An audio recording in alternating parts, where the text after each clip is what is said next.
during the first half of the 20th century in the UK, where I grew up, there was an intriguing and slightly odd collectible. And it was a series of illustrated cigarette cards that came with each box or packet of tobacco.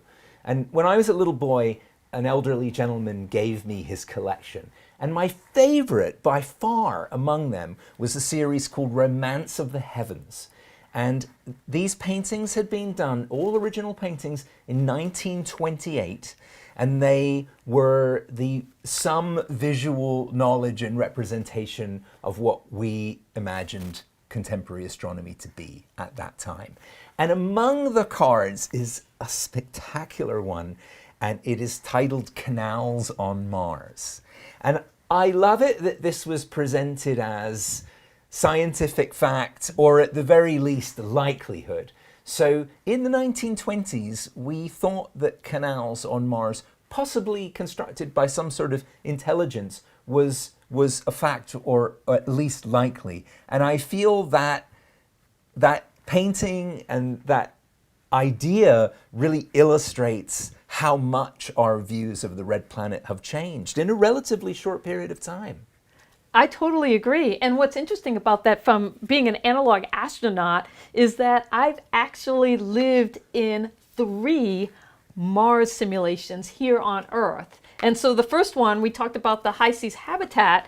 And so the high seas habitat is located on the Big Island of Hawaii, and it was established in 2013. And I was part of the very first crew to live in this habitat. And it was a Mars simulation. It was a 4-month Mars simulation. So yep, I lived in this dome for 4 months with 5 other individuals. And we were there we were acting like we were living on Mars because we want humans to go to Mars and explore and kind of finish that or continue that legacy of our fascination with the red planet, right?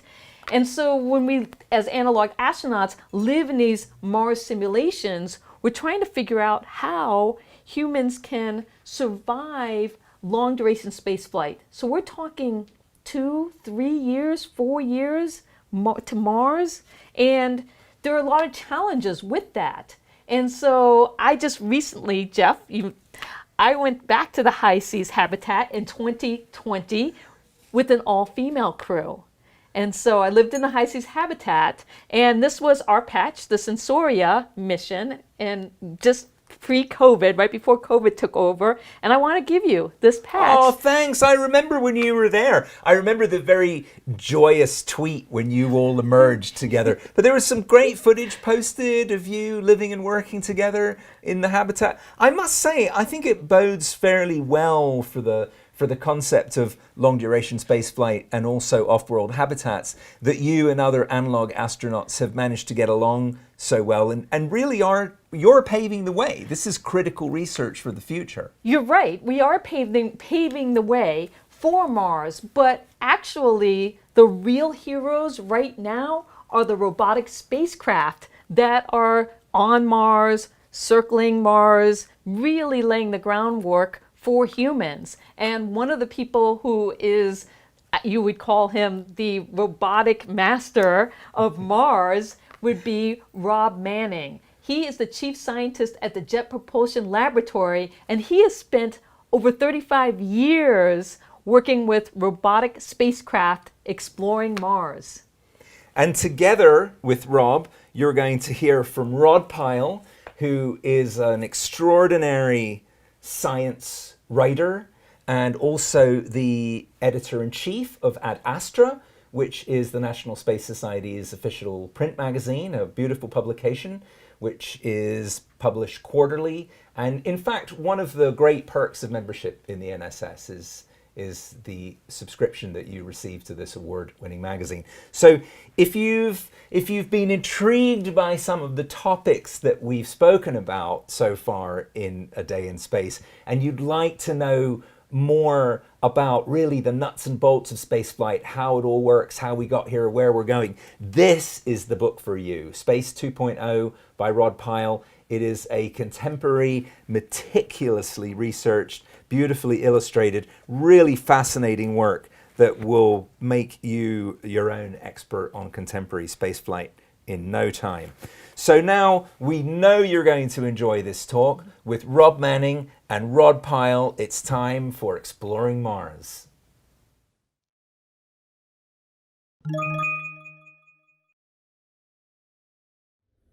I have a bone to pick with you. Just one? Yeah, well, one big one and yeah. some smaller bones. Yeah. You know, for thousands of years, humanity has spent a lot of time trying to figure out, to put a face on Mars, okay? And we spent a lot of time and energy making this planet a fantastic, wonderful, interesting thing.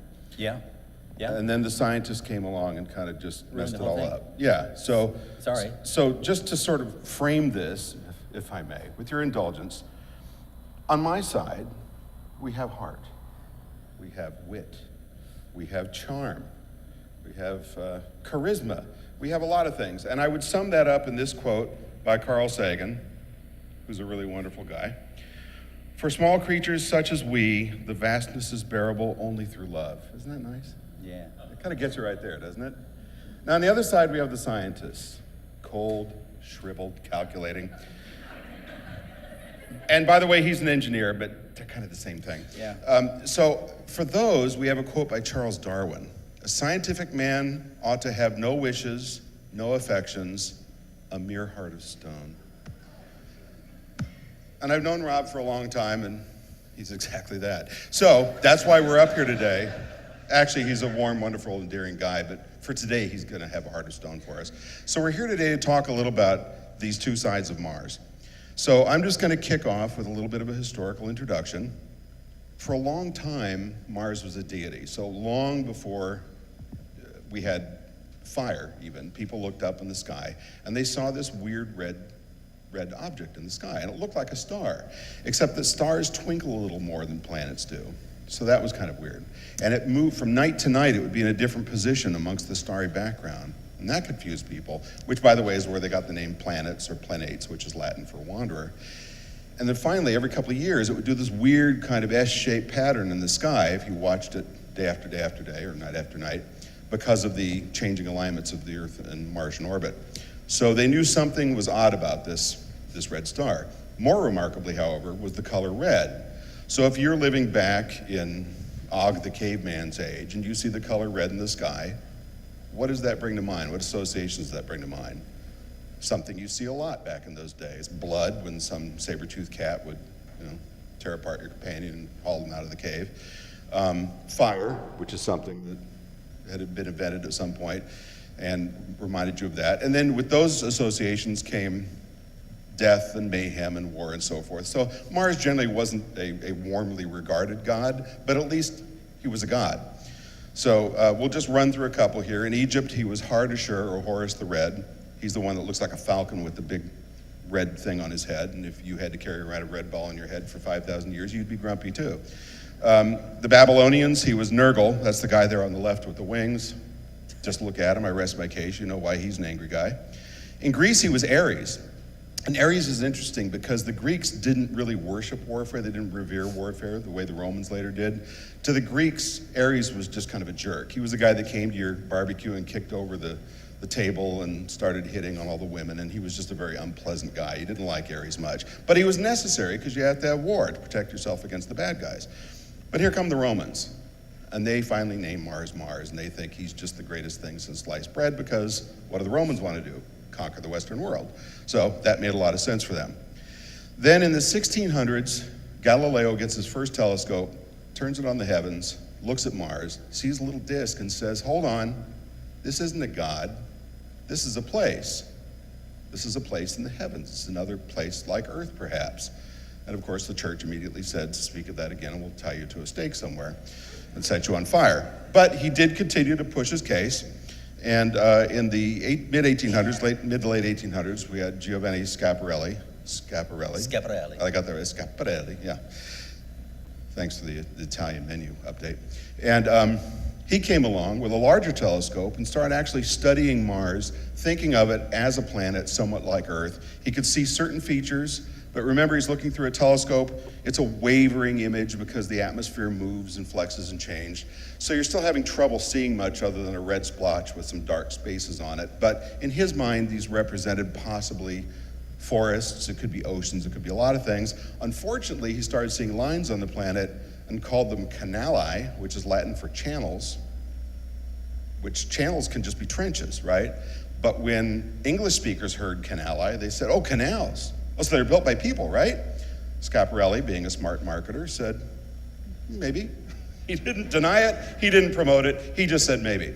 So now we get this idea coming along of an intelligent race there building these things. Then here comes Percival Lowell. Now he's got a larger telescope. This is how we can see Mars through his telescope. Now we're getting somewhere, 24-inch scope, clear image of Mars.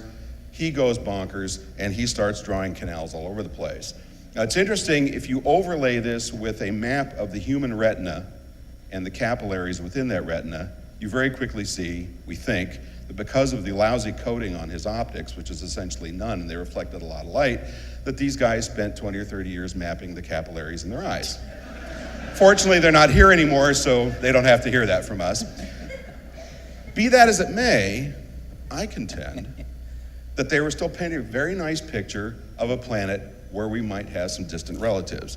So Lowell starts writing a series of extremely popular books about the civilization on Mars, doing a little bit of interpretive extracting, a little bit of imagining, and by the time he's done, he's basically saying that there are definitely advanced beings there, way in advance of us. They have televisions in museums, he said. And of course, 1905, 1910, nobody even knew what a television was, so he was a little prescient that way. The press ran with it. You would call this clickbait now. Back then it was just called journalism. And came up with this wonderful article about Mars is peopled by one vast thinking vegetable with a stalk about 8,000 miles high and a giant eyeball on top. Hey, that's science speaking, cold-hearted science. Yeah, but you know what? That's still a neighbor of some kind. Yes, it is. And he's got incredible vision. I so to love the speak. giant stalk. Yeah, so if you're ever being stalked by your neighbor, now you know where that term came from. So the press ran with it, all kinds of stories. H.G. Wells, of course, writes famously The War of the Worlds, when the Martians come here and try to take us out until they catch the sniffles and die off. But all through the 20th century, we now have this evolving body of lore and fiction about Mars. So in the early 1900s, we get A Princess of Mars from Edgar Rice Burroughs. He did a whole series of Mars books. Swords, sandals, robes, beautiful women, big hunky guys. Of course, they would evolve the same way as on this planet, and that. Why not, I Why say? not? Because at that point we didn't know, That's thank right. goodness, and ignorance was bliss. Ignorance is By bliss. mid-century we had pulp magazines. That's a Martian there, Yeah, and they're Martians like have really big chests because the air is thin. And they're covered with white downy fur because it's cold, and they have big ears because the air is thin, and the sound doesn't travel as well. That's pretty smart. So, we'll see, that was science right Yeah. there. Science. Then there was, I don't even remember where I got this illustration, but it's a Martian couple entertaining friends while heating dinner in their magic cooker. Somebody foresaw microwave ovens. So Mars was looking like a pretty cool place. So the idea at this point, really up until the late 1950s, although more and more scientists were pushing back on this idea, the thought was that despite the fact that the telescopes didn't show us much, despite the fact that the spectroscopes were showing an environment that didn't look kind to human life as we know it, there was still a chance that we would go there one day and meet this neighboring species, smarter than us, a peaceful global government that we can learn from, and this idea that there was somebody else in the cosmos like us that we could go play cribbage with, which made a lot of people very happy. Now, the next step was to go there and meet these folks, because clearly if they came here, they'd try and wipe us out with heat rays, and we didn't like that. So Wernher von Braun, the famous German rocketeer who, well, he was most famous for the V2 rocket, which wasn't very nice, but we got over that, and we brought him over here and had him build our moon rocket for us and get us to the moon. But before that, in the late 1940s and early 1950s, he wrote a really horrible novel called Mars: A Technical Tale, complete with a jaguar, tawdry romance, strapping young man, and a fetching young woman, and it was so bad that it was not published until the 1990s. But there was an appendix to that, and by the way, von Braun, Yes. engineer. Yeah. Engineer. So, but there was an appendix to that book which had a technical rundown of what a Mars mission would look like. So he published that a couple years later as Das Mars Project, or the Mars Project, and basically came up with this idea. We're going to make an armada, military style, just like a naval fleet, of ships that would go out to Mars. There's 10 of them. 3 of them are crewed. The other 7 are cargo only. And they're going to glide to the Martian pole, slide to a landing, take an expedition by tractor down to the equator. Because after all, how hard can it be, right? Just ask the engineers. And then the other ships would land. Everybody would party on Mars for the better part of a year and then go home. And it all looked pretty good until somebody came along and said it wasn't. So that could have been our Mars mission, but that's not what we got, is it, Rob? No. Because soon, Well, to be fair, Wernher von Braun, he was a terrible writer, but he was a good engineer in his day, and he was remarkably practical. So this idea of sending 17 astronauts to Mars on a 130-meter wingspan glider, landing on the surface seemed to make sense, and he put all the pieces together. He had figured out he needed a crane to lift it back up again, take all the astronauts to unhook the wings so he could launch it back as a rocket. So he figured it out. So this is the first time in human history that someone actually engineered a way to go from here to there, live there for a while, and then come back home. And he had figured that out. So he was a pioneer in that sense. Only problem is, he didn't know, they knew the atmosphere was thinner than Earth, but didn't know it was that thin. Had this actually been attempted, and they were attempted with the 1960s, they were trying to say, they would have landed on skids at somewhere between 500 and 1,000 miles an hour on an unprepared rocky surface. Wouldn't have gone well. Would not have gone well. Mars is quite a rocky place. So, so we didn't do that. Unfortunately, no one was killed. but at the time we didn't know that because you guys hadn't come along and ruined it yet. Right. Now, because we need to send robots there to find out if it's safe to send people there. And the first one was? The first one was the first Mariner spacecraft that flew by. The first one was a Mars flyby in 1964. And it took a small number of pictures. 22 pictures. Very low resolution, black and white images, click, click, click, click, click, click as it went by, and revealed a beautiful place full of greenery and blue oceans and giant stalks. Sarcasm is not appreciated. It turned out Mars was a place. So that's the swath, by the way. That's how much of the planet. So while they were ruining our good time over on the side of the Romantics. Yeah. Let's hear it for the Romantics. Anybody? Yeah. Wow, nothing. Okay. Oh, 2. Good. Okay, Yeah. we'll talk later. So they did give us some results about Mars. I'm sorry, I shouldn't be pointing that. I should be pointing up here. That made us pretty unhappy. Yeah, well, it's burning out my retinas, but I can't see it there. Anyway, there's a swath across the planet there, right? Little stripe. That's all it photographed. 22 images, very low resolution. So that's what they look like. That's it. And so these pictures came to the Jet Propulsion Laboratory in 1964. In those days, we didn't have an easy way. We didn't have digital printers or anything like that. It had to be kind of put together. So the images came down as vertical stripes, and some engineers at JPL and the radio organization group were impatient. They didn't want to wait for all this processing, this data in order to get a picture. So they happened to know that, and this was talked about the other day by Natalia, right, about in her Rocket Girls book. They actually literally, and we still have this at JPL, this big stripes of paper with numbers on them, and they knew the numbers corresponded to different colors, so they took colored pencils and pastels and colored them in like a coloring book. And on the left is the picture that they created, and it's the first picture that went out to the press, irritating the public outreach people and the scientists enormously. And the Romantics. And the Romantics, and that picture that it was sending was the one on the right. So the right was the actual picture. So the one on the left is the first close-up picture of Mars ever created with colored pencils.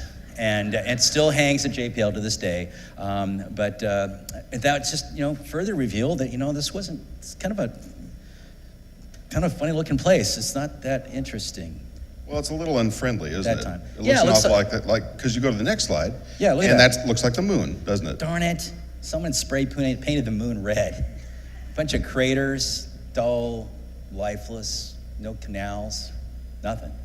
And for the Romantics of the world, they were all bummed. The scientists loved it. We thought it was the coolest thing. We're learning about a foreign place. We get to go there and learn something and learn about the history of the solar system. After all the planets were built together as one giant, from a big giant nebulous disk around our sun 4.5 billion years ago. Yes, we can learn more about how that worked and how it might be different elsewhere. And crush the hopes and dreams Crush the of hopes those and of us that wanted more. So at that point, it was a pretty low ebb, and I remember this because I'm old enough to remember this.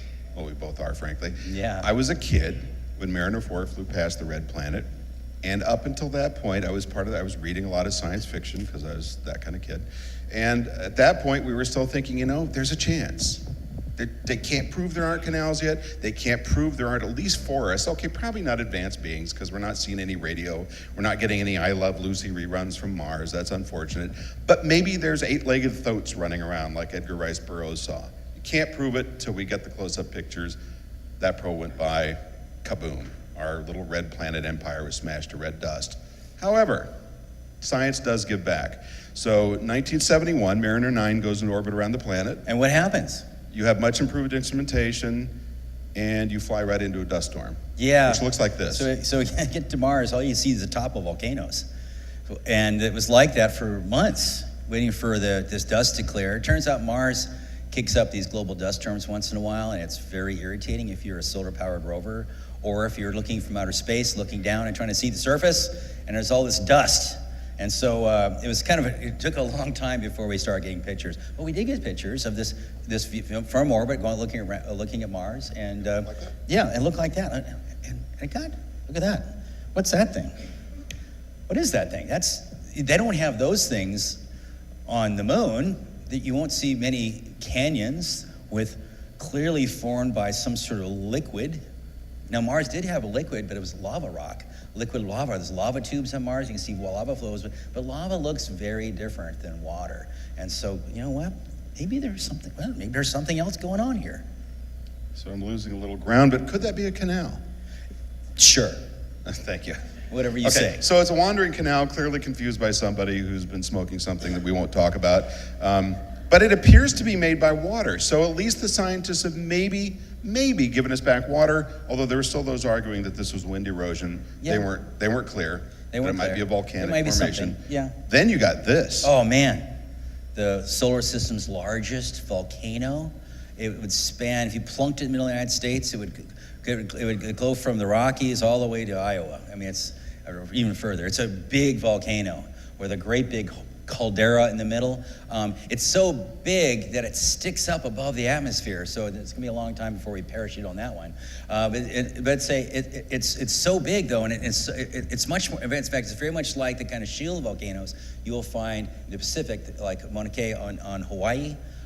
Which extends deeply in our ocean, but this is vastly bigger than that. If you're walking on the side of that slope of that mountain, though, you barely know you're on a hill. It's got a very gradual slope. You could just walk all the way up there.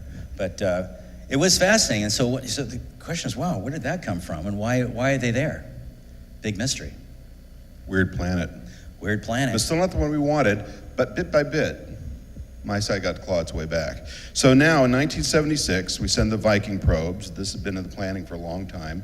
These are 2 orbiters and 2 landers, big, heavy, expensive, wonderful program. I snuck into Caltech to see it because they wouldn't let the public in, but I knew where the steam tunnels were because I grew up in Pasadena, and I was able to see these first images come back. It was incredibly exciting. And now we're on the surface of Mars, so we're not taking pictures from orbit only. We do have orbiters, but we're finally taking color pictures on the surface of Mars. And we're hoping to see something interesting. What do we find? We find that it's Dead. No green man. No, if they're there, they're hiding behind the rocks. But they never seem to come out. When we analyze the surface, what do we see? We did some chemical. We were smart enough to bring life detection equipment, 3 different instruments on each of the rovers. Each of the landers, and we scooped up the soil and nada. And got this. Wait, hold on. Not there. Yeah, right there. So Okay, so excuse me, but they go to Mars saying, okay, we're going to have a life science package. Yeah. Lots of arguments because Yeah. scientists and engineers love to argue and hate each other.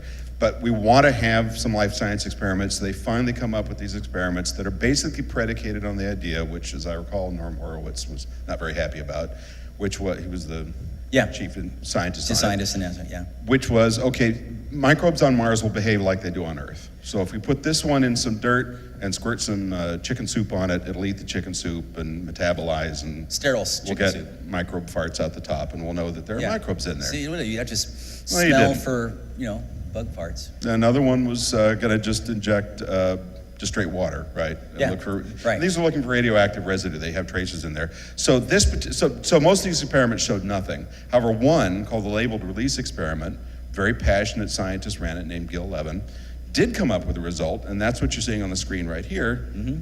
Explain that away, if you will. We can't. There's no explanation. There is growing explanation. There's been a family of them, but this has been a very contentious point. 2 out of the 3 instruments said Mars is sterile. And by the way, it makes sense that Mars is sterile.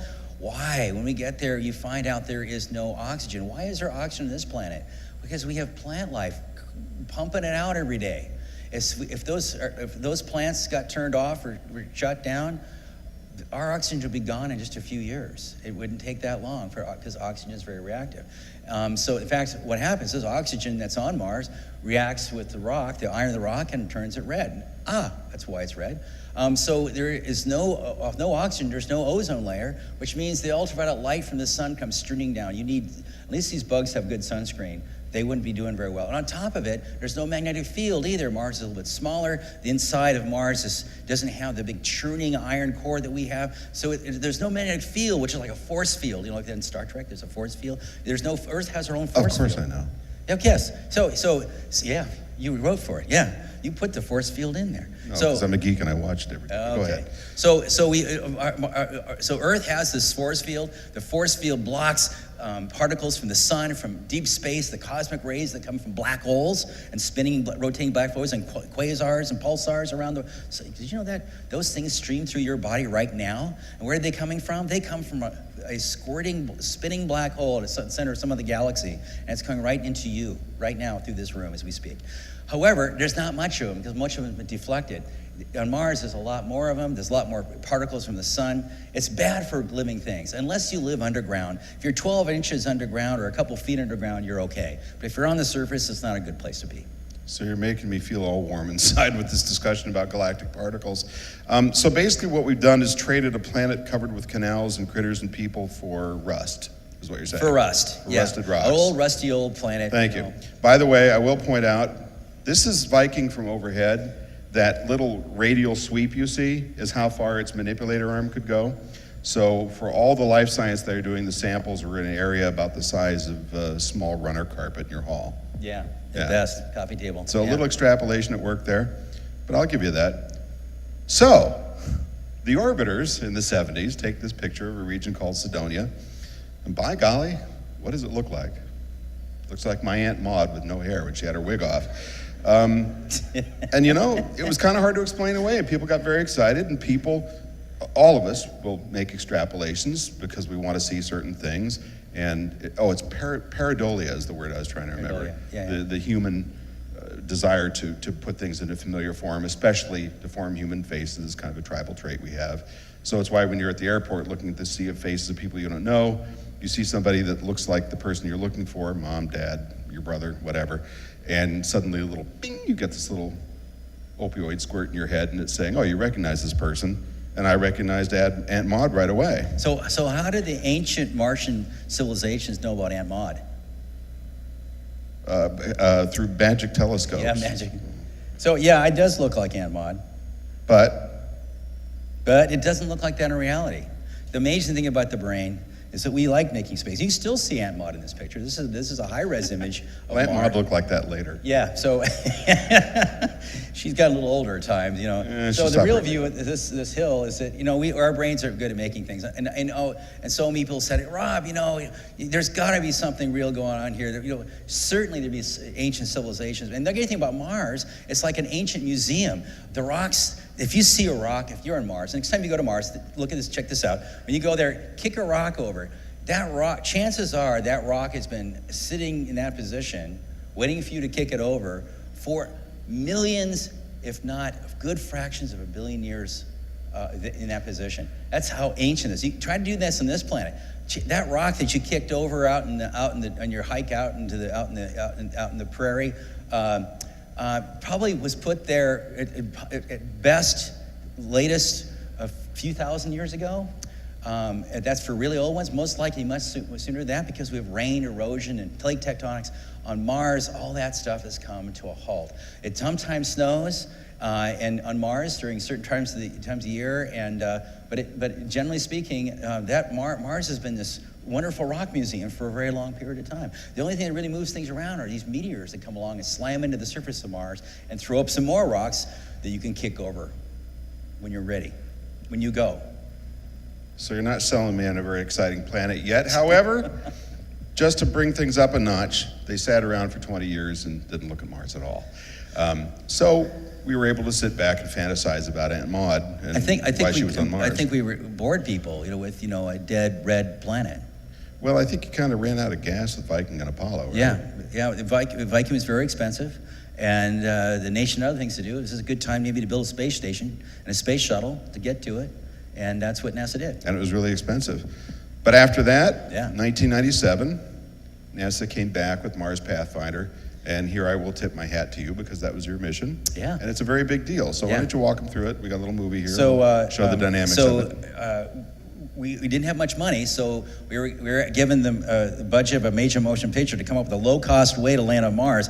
We couldn't afford the rocket thrusters, so we came up with these airbags, and my friend Tony and I and others there bouncing around the room in the 4th of July 1997, where we bounced the little Pathfinder on the surface of Mars, where inside it was a little rover called Sojourner, the size of a microwave oven. You guys remember that?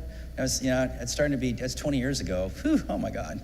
And so we learned how to drive a little rover on the surface of Mars. Because, when you're stuck inside a lander, you're looking around these pictures, and you're reaching out this far, and you go, geez, what's over there? You can't really strain your neck at all. You just look, same picture today it was yesterday. And so a rover, on the other hand, could go out there and explore. We can go over the hill. Now, this rover explored the area about the size of this room. So it was just an experiment. In fact, we couldn't get that far because it had to stay within walkie-talkie distance with the lander that brought it there. But it worked, and we kind of proved to the world that the sunsets are kind of bizarre.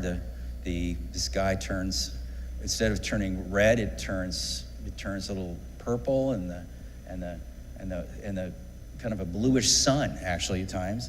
And my teammates and I, oh my God, who is that old guy? Nobody's got a really dark beard. Yeah. So I was in charge of chief engineer. So I was given the play-by-play on how to land the thing, and it's very nerve-wracking. So you see us, these people jumping down, screaming and cheering. It's because I get to keep my job. I keep my job. No, it's because it's really hard, and these things are very complicated devices. 80-some pyrotechnic devices all have to work. Software has to work. Everything's automatic. It has to all work. We have to test it, and we can't test it on Earth, irritatingly enough. Because you can't. Earth is so different than Mars. You just can't we'll try landing it here on Earth. That's how it does. It doesn't work. Even airbags don't bounce. You can't. If I bounce them out here, they break. I have to take him to the world's largest vacuum chamber in Sandusky, Ohio, where the Plum Station. They have 100 foot tall by 80 feet, 120 foot tall, 80 foot wide vacuum chamber where I can bounce airbags on rocky, big wooden rock platforms full of bolted round rocks. And so I have to do these very special places, but it's really hard to test this stuff. So the first time we're testing it is on Mars in front of live feed to the CNN. Very nerve-wracking. So CNN, because of that, our test works. We're extraordinarily relieved that we didn't make a mistake, because if it doesn't work, it's because we screwed up.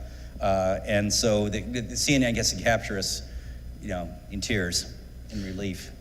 So, but most of us are used to thinking about NASA spending big dollars. We hear about the federal government. How much was the toilet seat that was so famous? $5,000? Yeah. $9,000, something like that. Yeah. You hear these stories. However, there is one thing you can test on Earth, which is how to drive a rover in sand. Where did you get your sand for Home this Depot. program? Home Depot. Yes. Home Depot. We bought. And where did you placement. build your test bed? We bought right in our conference room. So, That made some people This happy is a down the conference hall. room, so it has raised floors. And I said, well, if I buy a bunch of plastic and lower it down, it won't fall in through the raised floor. And the only thing we wanted to put airbags in there, but we have these little sprinklers. So I was constantly inflating the airbags in there, and of course they wouldn't inflate completely because they're 17 foot high, and the ceiling is only like 8.5 feet tall. So I'm constantly worried of this bumping into the sprinklers and setting off the fire alarm in there. But it was very low cost. I deflate the airbags. I use my home, my leaf blower from home, and it works. It works. Leaf blowers do fine. Now on Mars they don't work so well because they're too slow.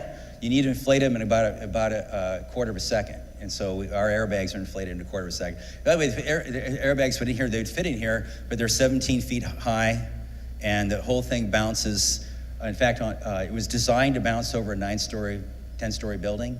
In Mars, it only bounced about 7 stories. Not very much. And it bounced about 1 kilometer on sharp rocks, and it didn't rip. Yes. So.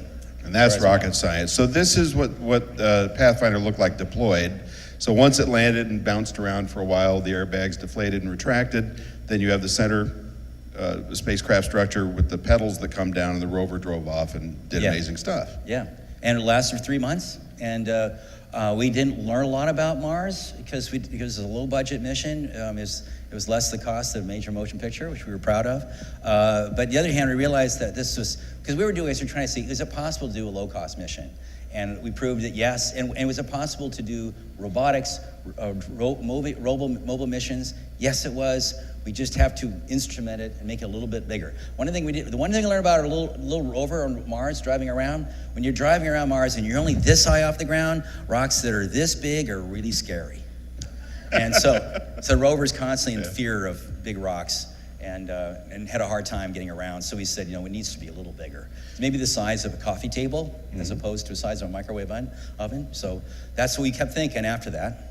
And Well, but it got there, and that's It not did. a given with Mars Project. Yeah, and you can see that. So we here at Von Braun thought we'd be landing people on Mars. Meanwhile, we're sending robots, and we're having humans are sending robots, and we're having a rather abysmal success rate.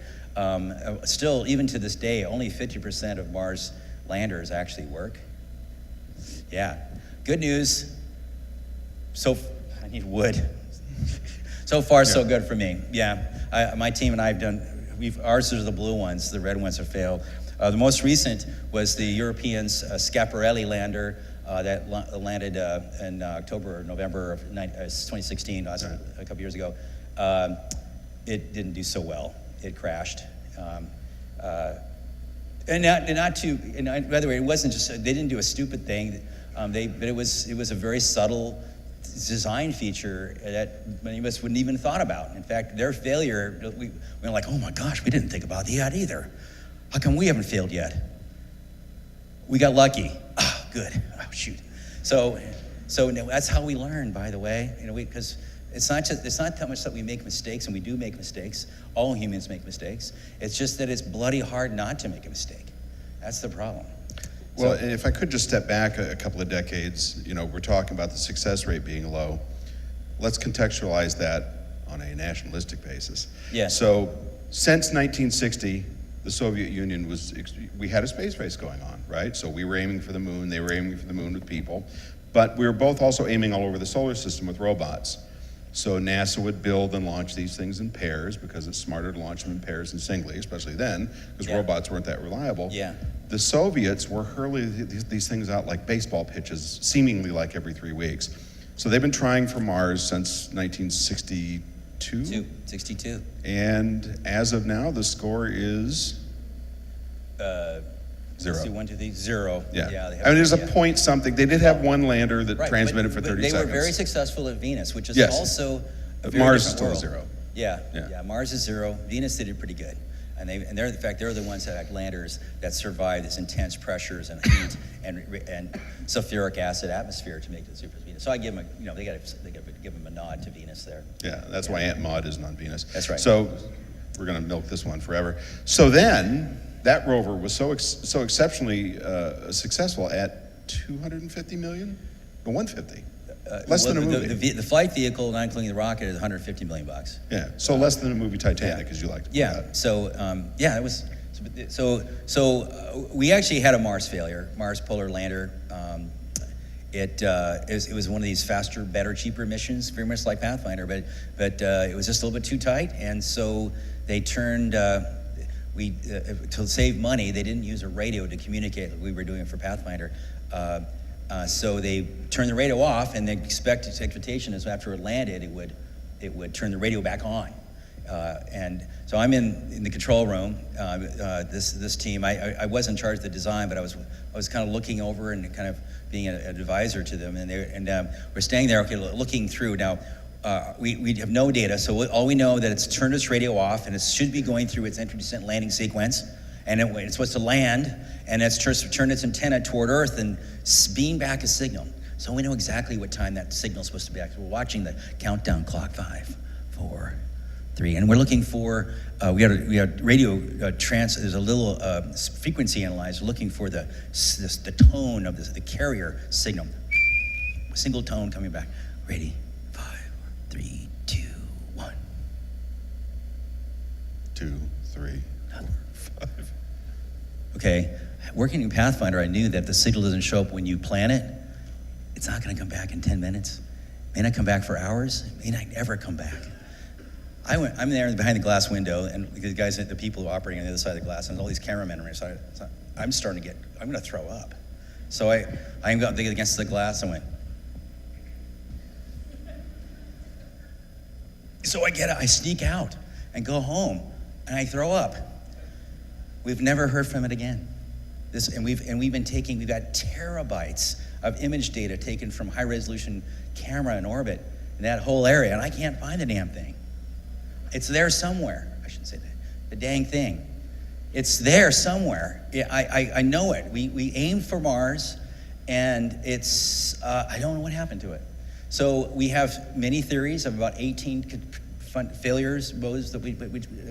Anyway, with that failure, we were stuck. It was in 1999, December 3rd, 1999. And in the subsequent months, we figured out we had to brainstorm new ways of going to Mars. And one of the things we came up with in the months after that is modifying Mars Pathfinder to put that little thing, instead put wheels on the lander, get rid of the little rover, and take the center part of the lander and have it stand up and drive away.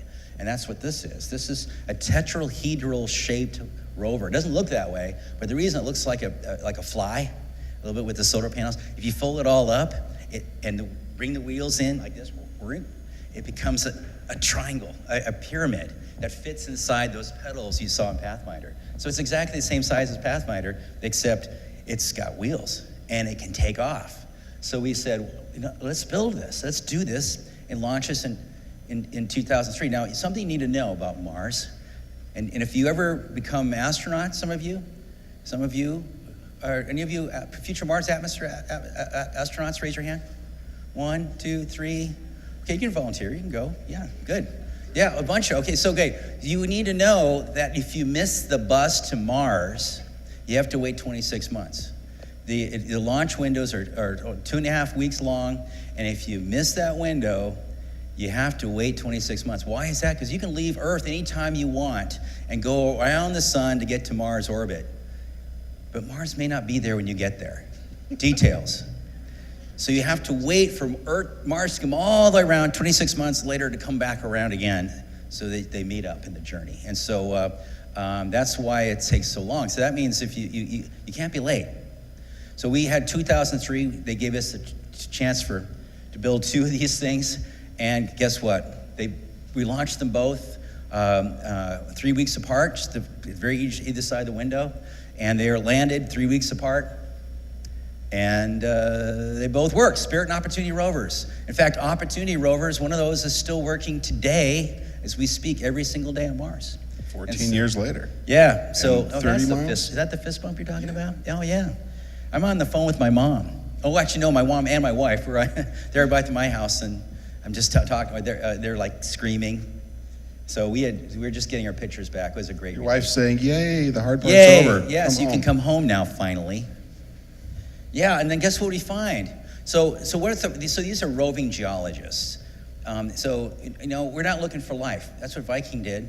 Looking for life, we discovered, was really hard. It turns out if life is unusual, if it doesn't come up and wave in front of the camera, it's really hard to detect, especially because it's possible for us to bring life from Earth with us. And that's not a good thing. And it's really hard to sterilize your vehicle completely. So these are roving geologists. And the cool thing is that we bounced, especially Opportunity, bounced into an area full of these blueberries. They're BB-sized, bluish little metal balls everywhere, as far as the eye could see, going out. And we looked around, there's a rock outcrops. And they said, what the heck? You know what? This was formerly lava rock. Now, if you take a lava rock on Earth and you put it underneath the ocean for a few million years, try this experiment at home someday. Put it on, these rocks will alter, the water will get in and change the mineral structure. The atoms don't go away necessarily, but the configuration does, and it changes from a lava rock into a different kind of rock. It's the strangest thing, and what's more, that water can leak in and forms these little, nucleate into these little balls, and so we got clear science for this white gypsum and these balls made of hematite, a form of iron, that happens underwater. Wow, Mars was wet.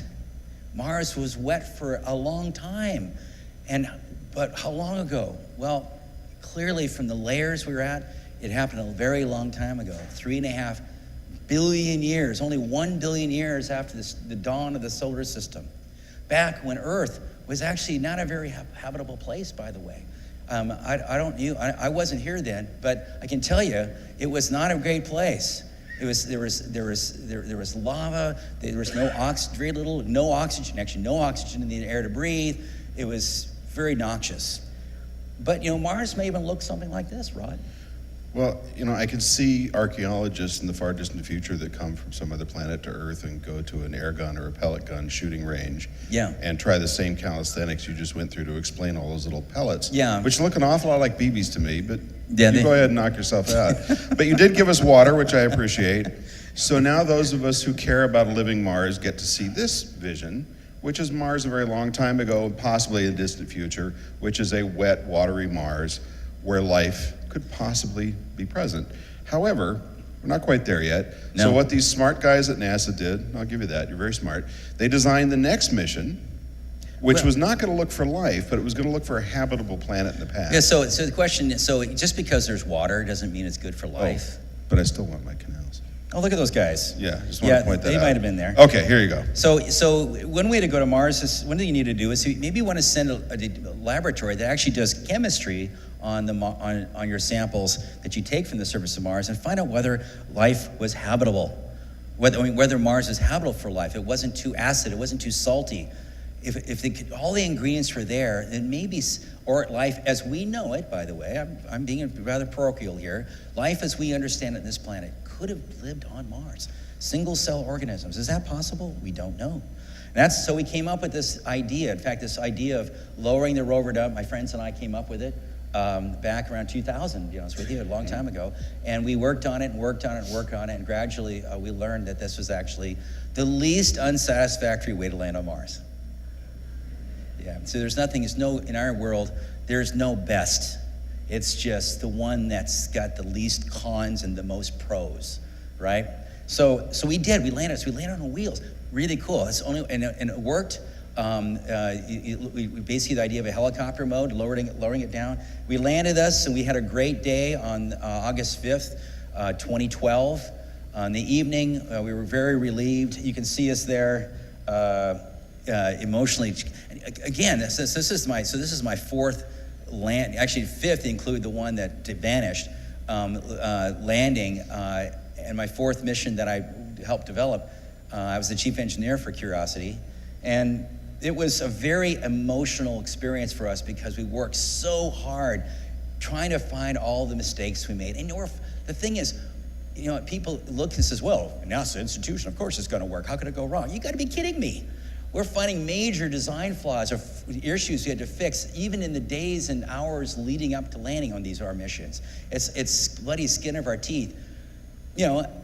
And I have to admit, there's a lot of stress trying to land something that's $2.4 billion on another planet, your money, that I don't want to break. And so, but we did. And we've got, over the years, it's now been on Mars for how many years since, well, that's Curiosity? 6 Yeah, 6 years. Opportunity has just finished its 5,000th day on Mars. That's 14 years, right? Yeah, 14. So check this out. So how long is a Mars day? You guys know about? You know what Mars is like to be there? It's a very cold place. I mentioned there's no oxygen. I mentioned the air is super thin, only 1% the density of Earth, and the gravity is 3/8. So at least you get some benefit. We can run around like basketball players, and jump around. But the really one interesting fact. It's amazing. Because we're operating these rovers and we're trying to operate them, they're pretty much autonomous, but we have to give them instructions every day. So while the rovers are asleep, we're coming up with a plan for the next day. So that means we're in sync with Mars. What is a Mars day? 24 hours and 39 minutes, which means if you're a Martian or you work on a Mars rover project, you can sleep in 39 minutes every day. Isn't that great? I could use that. I usually use that 39 minutes every day. I tell you, I slept right through it. The trouble is you wake up in the middle of the afternoon, then in the late afternoon, then at night, and pretty soon your family's getting angry with you, never coming home. So the best is to take your whole family to Mars with you. That will work best. And so if you are going to Mars, you'll at least get some good sleep. But we did do this. We explored Mars, and the cool thing about this, we landed next to this big mountain, right? Its mountain is almost as high as Denali. It's higher than Mount Rainier. In Washington State. It's a big mountain right next to us. We landed right at the base of it. We thought we'd look, and we noticed it was like made of a layer cake. And even most of our mountains aren't layer cakes. They're volcanoes, or they've been pushed up. This is like a weird layer cake. And so we wanted to see that. So the lowest layers, like the Grand Canyon, would be the oldest stuff. So we landed at the very bottom, the oldest stuff. And it turns out we got there right away. We looked around, like, oh my God, are those pebbles? My gosh, those are river pebbles. And they roll downhill. There's a river that's 3.5 billion years old. Try to find a 3.5 billion year old river in this planet, and I dare you. It's hard to find because plate tectonics and wind and rain. And then we found another place. Well, looks over here. Looks like an old lake bed. Let's go over there. So we spent about a month going over there. Got over there. We drilled our drill, pulled out these dust samples, put them into our laboratories in the back of the rover. And sure enough, it was a lake. It was clay. Phyllosilicate clay. And what's more, that was not just clay. It was clay just like the ones on Earth, where it was not acid. It was fresh water. It was clear. It had a nice redox potential. So if you were a chemophile bug, you would be so happy living there. And it's room temperature. It's wonderful. There's an atmosphere. No oxygen. You don't need oxygen if you're a chemophile. So it's in a perfect place for life to be. We convinced ourselves that was our main purpose of this mission. And within just a couple months, we realized that we had gotten what we came for. We discovered that Mars was indeed a habitable place for life long ago. A really long time ago, 3.5 billion years ago. And it may have me. looked like that then. It may very well have looked like that. And it may have been, in fact, if you were an alien coming from some other solar system, you would come by and you'd go like, gee, there's Venus, no, that's still too hot. No. Earth, kind of a mess. Mars, that's pretty. You might find that Mars was the most interesting and most habitable, most trustful place to be. But what happened, our histories diverged incredibly. Because there's no magnetic field on Mars, the atmosphere got blown away from the sun, and voila, Earth turned out to be the place to be after all. This is the winning planet. So now that we're becoming friends a little bit more, especially because he has some control over my job up there, they are coming up with a mission, which I like, which is Mars 2020, which is a rover that looks very much like Curiosity, but with more advanced instrumentation. Finally, first time since Viking, we have an astrobiology mission. Yeah. And we're going to look for? We're going to look for life. In particular, we're going to try to look for dead bugs. It's like looking for fossils. We're looking for fossilized life. We don't think we're going to find living things right on the surface because of what I told you before. But if we dig down, we might find, for example, shale deposits or other kinds of preserved forms of life. And we're still doing it with Curiosity today is drilling. In fact, it started drilling again just recently after having a problem with our drill for a year. We figured out a workaround, we fixed it, and now we're going back and resuming our explorations on the surface of Mars with the drill on Curiosity. And this mission right here is going to be going in and taking core samples, not only analyzing them there on the rover, but packaging them up for a future Mars mission, maybe something you guys are going to design, or pick up even as astronauts, and collect. They'll be well documented, and we bring them back to Earth. We launch them on a rocket from Mars, put them in orbit in a little ball. The ball gets captured by an orbiting spacecraft, gobbles it up, flies it back to Earth, and drops it off maybe here near Des Moines. What do you guys think? Yeah, somewhere on Earth on a parachute or something like that, or just landed on Earth. And then the microbes get out and wipe out humanity and all as well. Oh, no. However, so that's the robotic plan. That will be sometime in the mid to late 2020s. We'll go pick up these samples. At the same time, we've got folks, NASA included, but primarily private entrepreneurs saying, you know what, let's skip that part and just send the people, which of course, the guys like me, pitter pat, right? So if I'd come here 2 years ago and you had said, so what about this new space age? I would have said, be patient, it's coming, it'll be here really soon. But because, as most of you probably know, the Falcon Heavy, SpaceX's new rocket, flew a couple weeks ago, I can tell you that new space age is here. Because this crazy kid, Elon Musk, who went to NASA and the Air Force 15 years ago and said, I'm gonna build rockets and fly your payloads. Not knocking NASA, but basically they said, that's nice, get back to us when you've done something that you can prove. So he did. And he went back to NASA and they said, okay, we'll do business with you. He went to the Air Force. They said, well, we're not really sure yet. We got this other company we're working with. And he said, if you don't start letting me bid on things, I'm gonna sue you. And they said, okay, you're on. So now he's flying for them too. So he's had a great string of successes. Now he's got this big rocket, biggest thing in the American arsenal since the Saturn V, biggest thing in the world since the 80s when there was a Russian rocket that was about that size. And now we're flying very heavy payloads at about a fifth the cost of the nearest private competitor. And this means exciting things will begin happening. Now, is he gonna put people on the Falcon Heavy? Well, he said he was. And then an hour after he flew it, he said, you know what? I'm not gonna. And we were at the press conference going, why not? And he said, because my next bigger, amazing rocket is coming along so well, I don't need to. I'm gonna be flying. What's it called? It's called the BFR, which is the big Falcon rocket, or if you work at SpaceX, on the inside, it's the big rocket. But we don't use that outside of the company, right? And that thing will be able to carry upwards of 70 or 80 people to Mars at a time, somewhere between, he says, 6 or as little as 3 months, depending on what kind of propulsion he uses. Wow. Physics are a little gooey there. Here's a picture of it. It's the size of a Saturn V, except that it's a cylinder all the way to the top, so there's none of this tapering stuff down to a little 13-foot capsule. It's a great big rocket with a nose cone the size of an RV filled with people. Here's Elon's city. And by the way, when von Braun wrote that science fiction book I told you about that nobody published till the 90s, the ruler of Mars, elected by a plebiscite, was named the Elon. Really? How's that one? You want to go on Coast to Coast AM radio and talk about conspiracies? Yeah.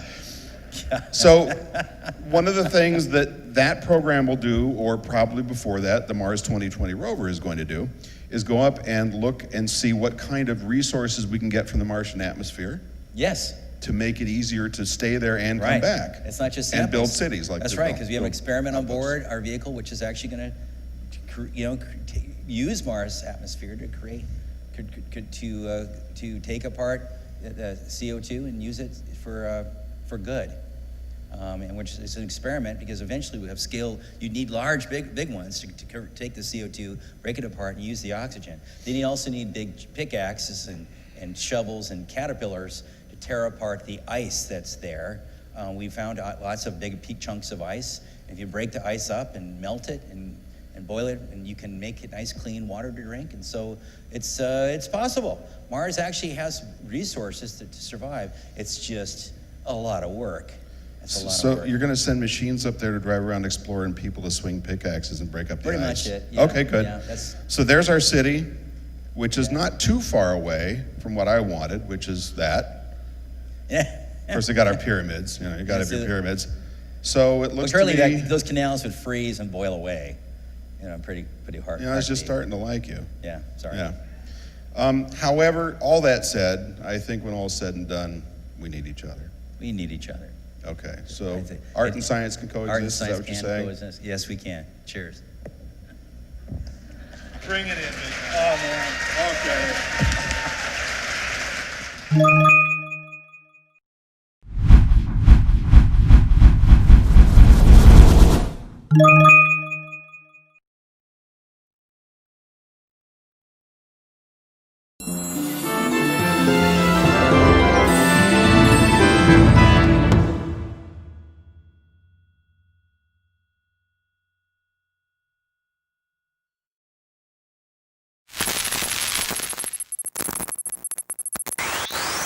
Hello, my name is Charlie Netschelm. I am currently a build engineer at SpaceX's Starlink, as well as chair of SEDS USA, which stands for Students for the Exploration and Development of Space, a nationwide organization at colleges, universities, as well as high schools.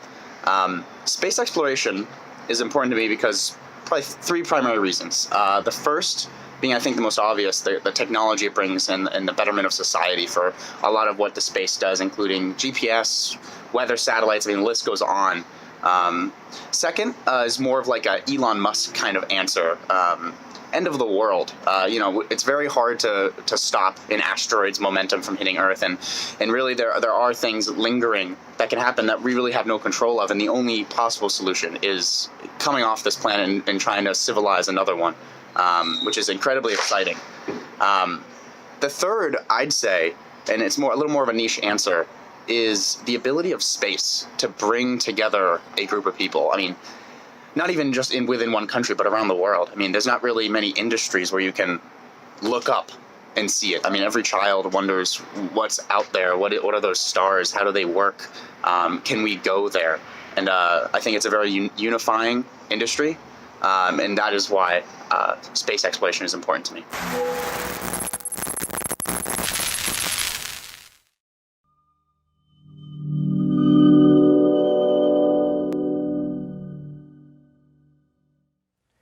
One of the things that I love about being an analog astronaut is the diversity of individuals that I get to work with all the time. And so living in Moon and Mars simulations that are international, I actually did a moon simulation in Pila, Poland for 2 weeks. And so when I think about space and how we can bring people together, especially in a time of COVID and Black Lives Matter, and looking at my history as a geoscientist and as an African American female in a very dominant male white field. And I gotta say that one of the reasons why I love space is because it has the potential to bring us all together. I want the Star Trek generation. How do you feel about this, Jeff? Well, it's so interesting that you mentioned Star Trek, because look at Gene Roddenberry. This was 1967. Look at the wonderful portrait that he made of the future, where it's normal to have a very diverse crew, both in terms of racial origin and gender. Right. And so we see. We get a glimpse of what it could be like. And isn't it ironic that show was done during a period of great social unrest in America and around the world? So, and you mentioned Poland. I didn't know that you'd been to Poland. I've spent several months in Poland. We did 2 episodes of Meteorite Men in Poland as well, which I loved. That country, oh my gosh, the pierogies. Oh, I know. Well, the thing about it is I actually have a bracelet here, and I wear it because my goal was 50 countries by the time I turned 50. And the reason why is because traveling really exposes me to different cultures and different experiences, and it really enlightens me about what the things that I'm privileged to as an American, but also just breaking down barriers. And I feel like, that's the thing that I hope for when we talk about the future of space and where we can go as, not as an American, but as a society, as a humanity, the world coming together. Agreed. And I didn't mean to dodge your question, which is one of the most important questions of the time. So where do I stand on this? Let me answer it by demonstrating. So we're sitting in the studios of Desert Owl Productions in Tucson, Arizona, which is one of my companies. And our flagship company is Aerolite Meteorites, which is also generously helping us with this broadcast. So my staff, my companies, is comprised of 80% women and people of color. And I didn't have to work hard for that to happen. These are the people that I know, that I care about, that I do best with, that I know are the most qualified people for those positions. And so this diverse style of living and working together feels very normal to me. I grew up in South London. I went to art school in Manhattan, in New York City. These are diverse, multi-culti environments. This is normal to me. And anything that doesn't embrace a genuine love of multiple cultures and all people is just wrong. And there's no point in us trying to go to space and have these lofty dreams and ideas if we can't solve our problems here and work together to achieve the great things. Because if we don't fix the problems here, and if we don't learn to coexist in harmony, we are going to be doomed when we get to space, because it's a hostile environment. We're going to take our baggage with us, and there's no room for error in space. I totally agree. And why should there be any room for error? We need to fix our problems here, and I think spaceflight could be, and should be a great vehicle to facilitate that. And we see what has traditionally been a white male-dominated field in large part, right, spaceflight and aerospace, changing rapidly with people of color, women, transgender people, making important, valuable, significant contributions every day and being welcomed by a large sector, a large percentage of the group. And they must be welcomed and encouraged by everyone. And together, as you well know, we're much stronger. So, but I don't want it to just be a platitude. I don't want to just say, oh, we need to do better. I believe it's essential that we work together to make measurable change. It's not enough to just say on social media, yeah, I support Black Lives Matter. You need to demonstrate that. You need to participate in positive I totally things. agree. And participate, show me that you are engaged. But the thing about it is, do you think that, we're in a unique situation with COVID? Are we going to come out better? When people talk about post-COVID and going back to the way we were before, I don't want to go back to the way we were before. I want us to be better. I want us to take the lessons learned and move forward in a productive way. It's a great opportunity. People have had a lot of time to reflect during this. Many of us have spent more time on our own than we're accustomed to. We've had the opportunity to get to know ourselves better, hopefully to participate in activities that grow the mind and grow the heart. I've been doing a lot more reading and writing than I usually have time for. But it's also the environment. Look how quickly the environment has bounced back when we stopped messing with it. How the air began to clean, how fish and other sea life came back to previously polluted rivers and coastlines. It shows how resilient nature is, and it also demonstrates what a small effort is required from us as a whole to make an enormous change on Earth.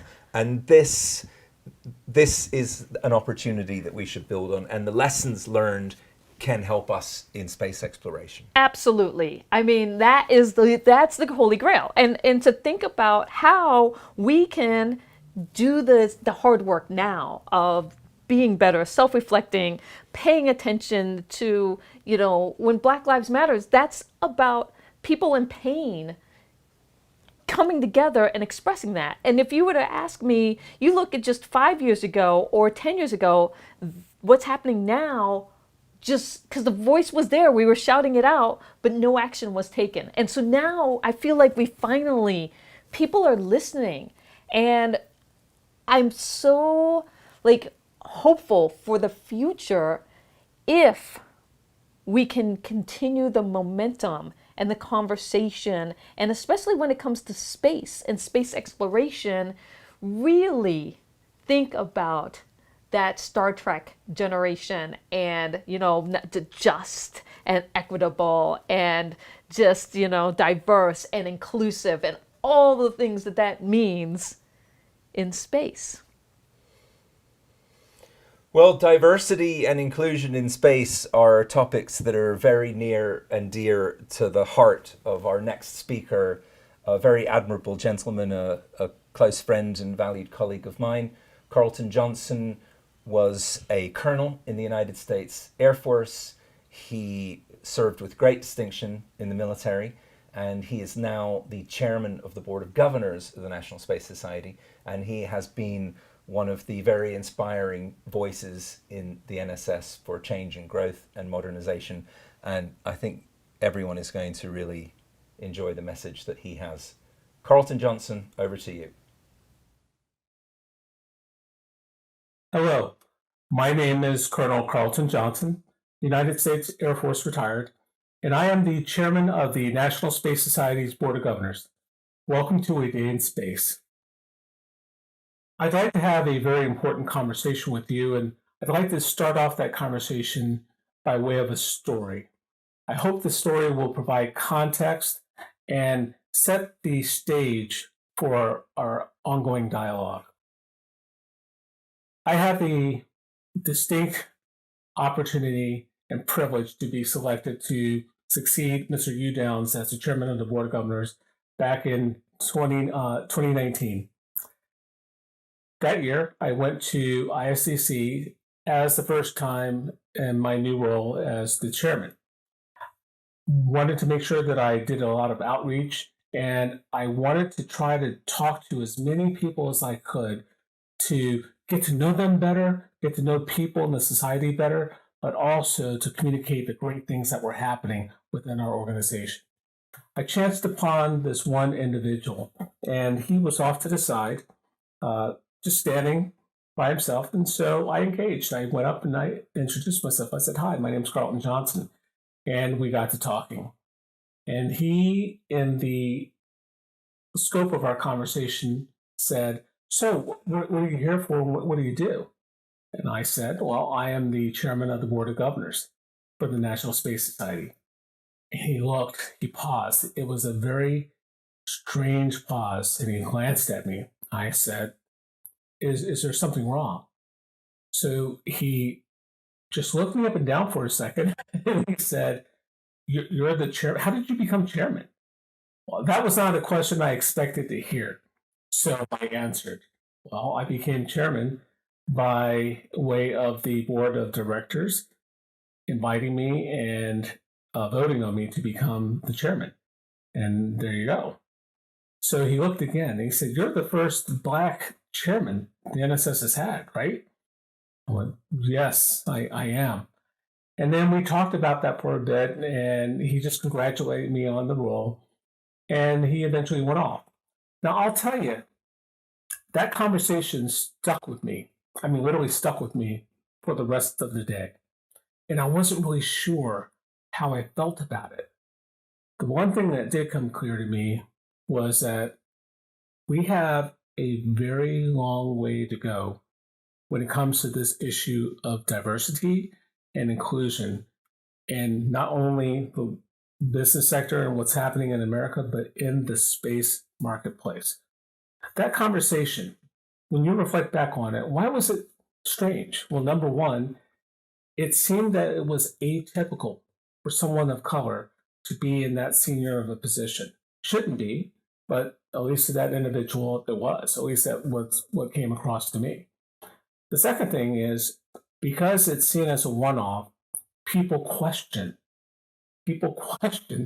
whether or not a person of color has earned that role.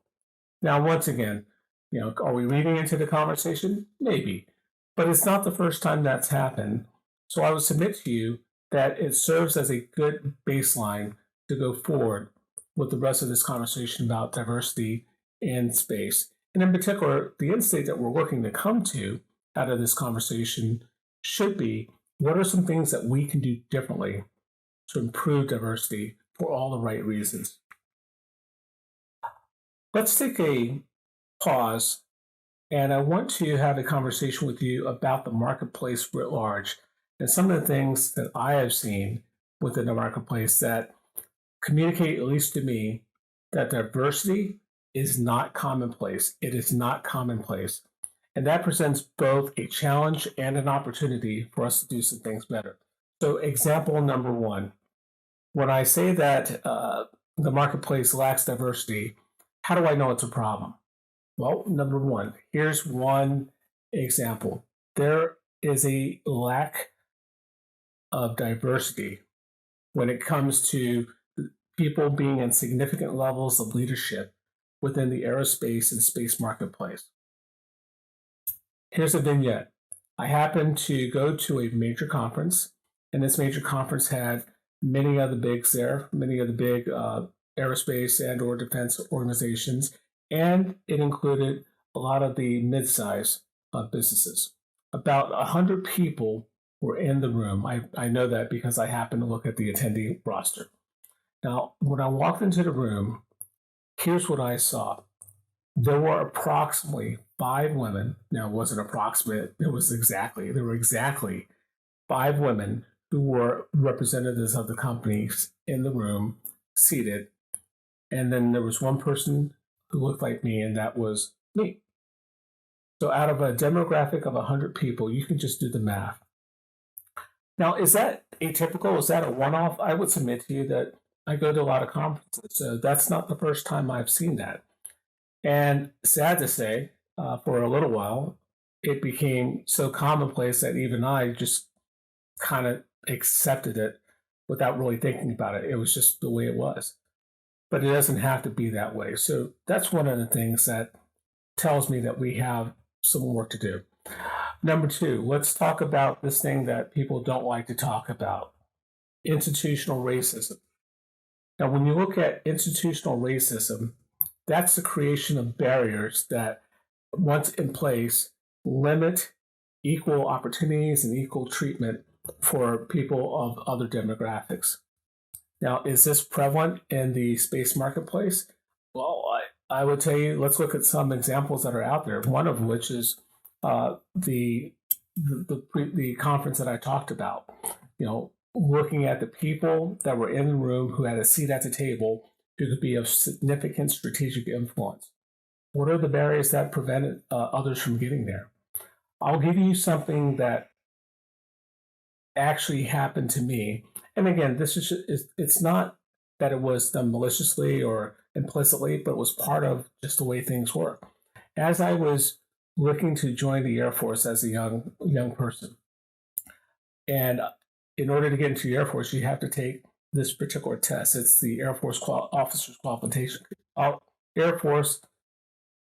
If you're coming in with the Air Force, you have to take this test, and it's called the Air Force Officers Qualifying Test.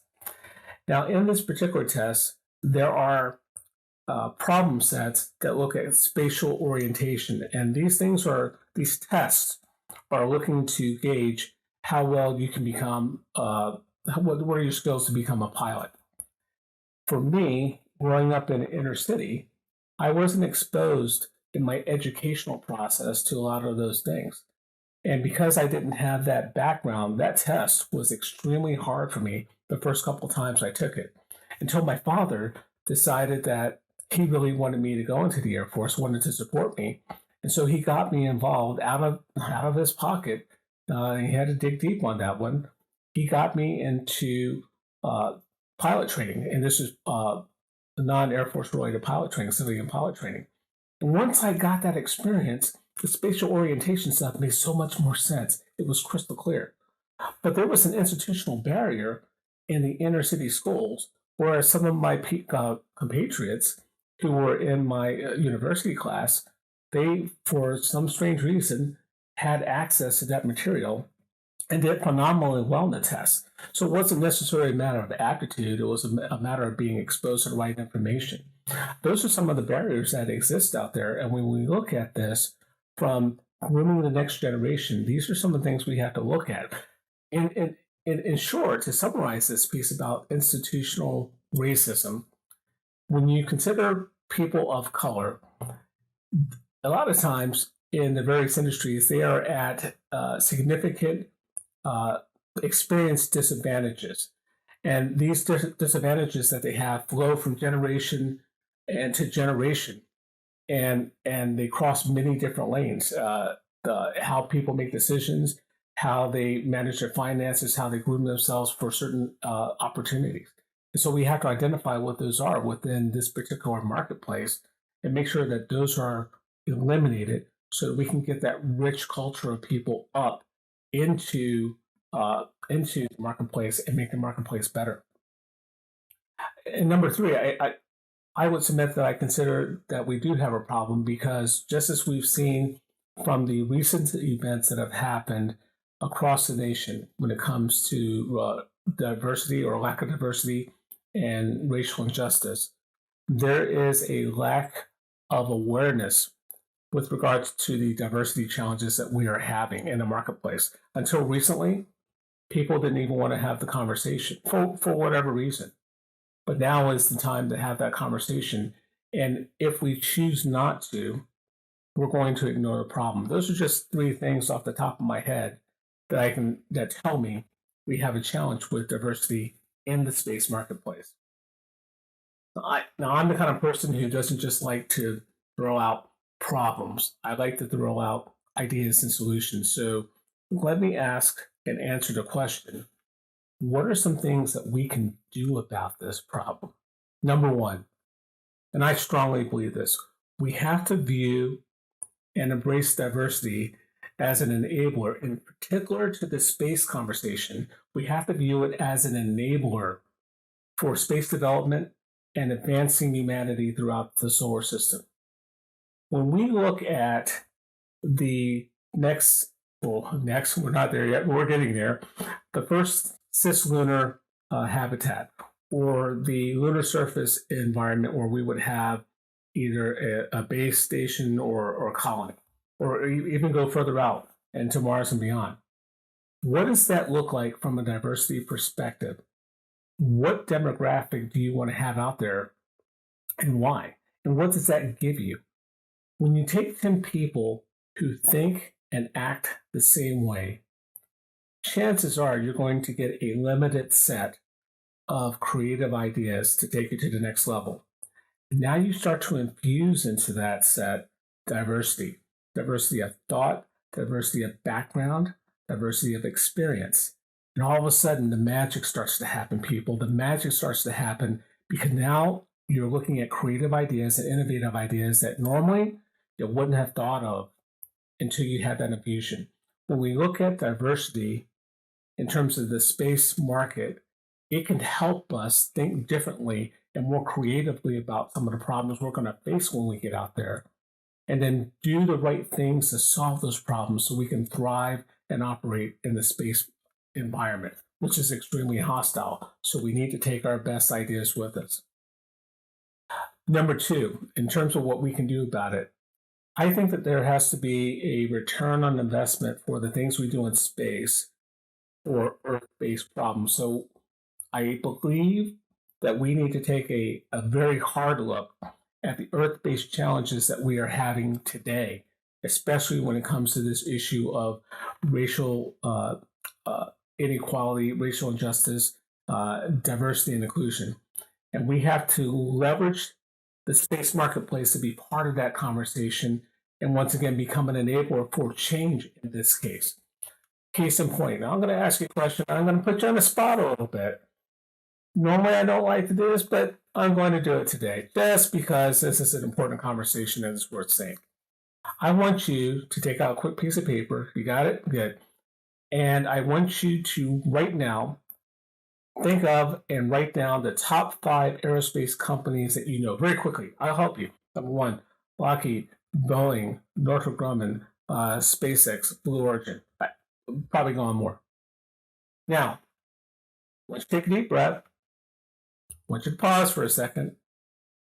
Now I want you to do the same thing, but I want you to name at least 2 African American owned or minority owned aerospace companies and just name two of their key products that are being used in space today.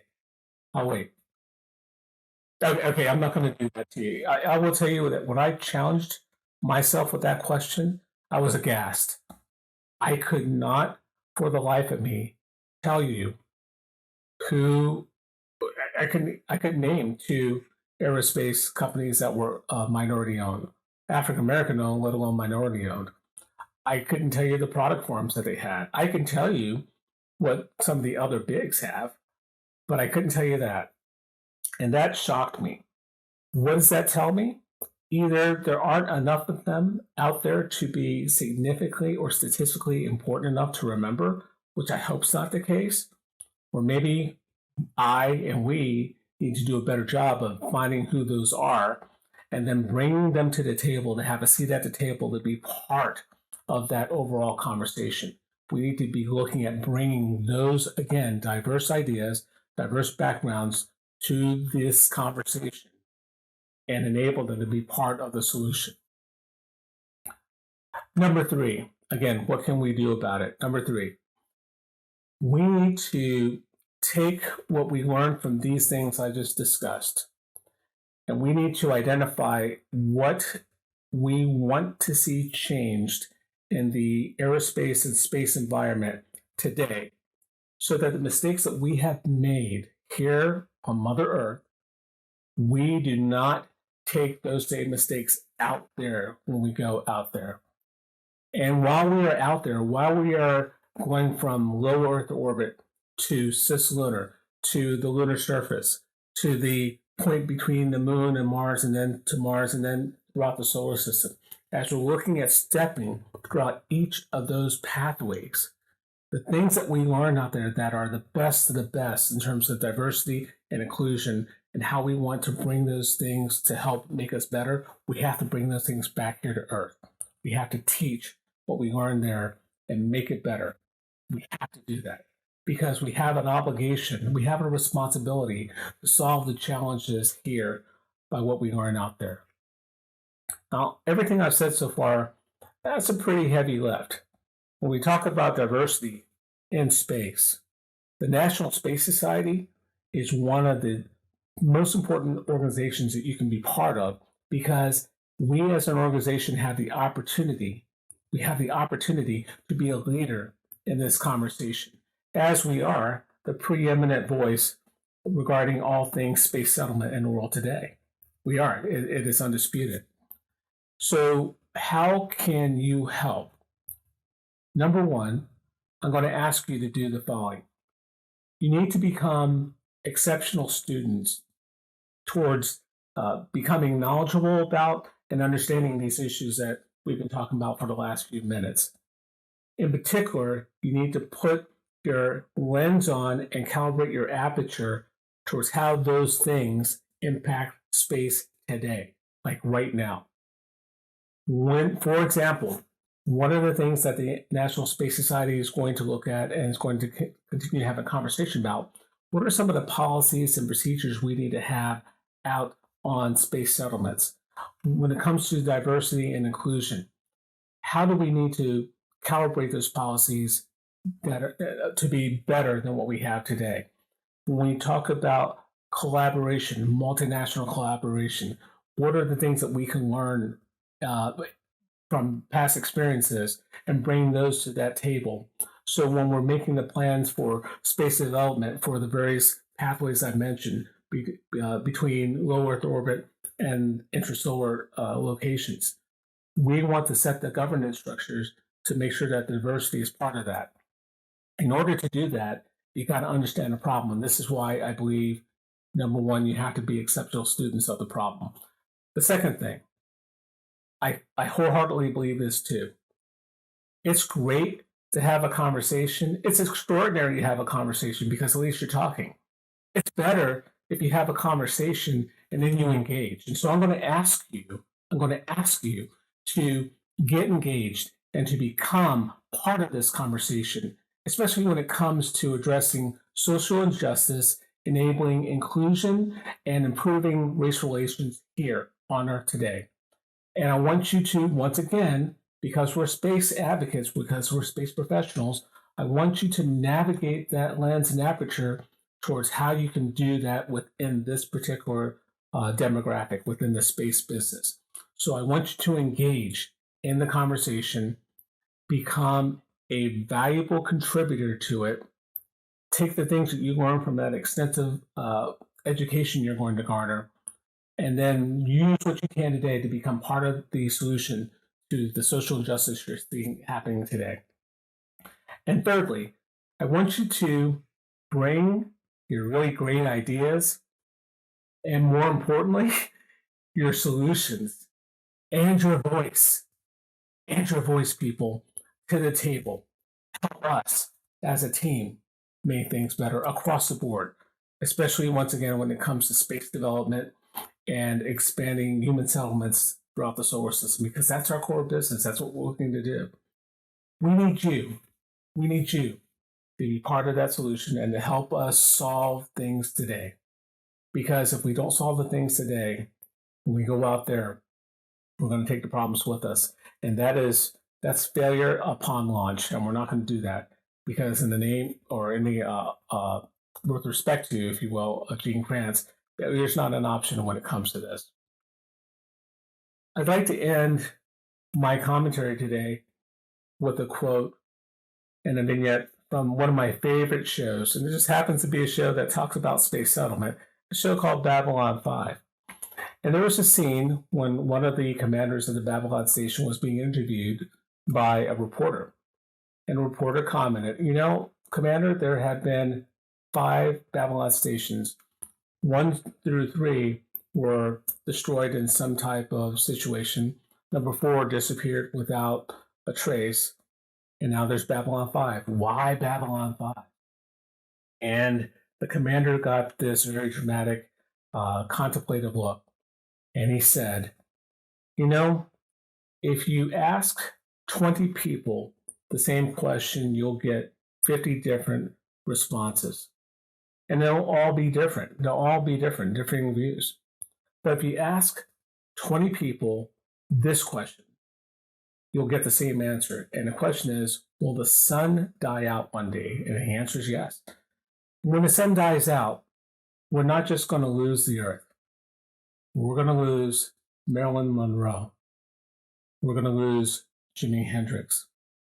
We're going to lose the Picassos. We're going to lose all the artwork. We're going to lose all the things that have made us a great society. And when the sun burns out, if we don't stretch ourselves to go out there, then we have to ask, what's it all been for? We have an obligation. We have an obligation to go out into the stars and take the best of us when we go, the best parts of us. And so, in conclusion, what I want to tell you with that vignette is I want you to engage in this conversation about social justice and diversity and inclusion.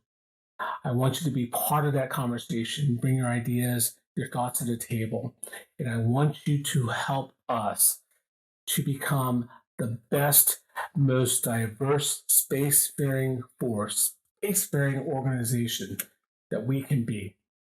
And as we go out there, we are going to leave those vices of social injustice, racism, and inequality behind, because that can burn away when the sun burns away. But the best of us, the best parts of us, we're going to take. Ladies and gentlemen, it has been a distinct honor for me to talk with you today. I hope that the conversation has been extremely useful, and there are a lot of other great things you're going to hear in the day in space. So I really hope that you engage here and you learn everything that's learnable. And I hope that this particular segment has been of value to you. I'm Carlton Johnson, Chairman of the Board of Governors for the National Space Society.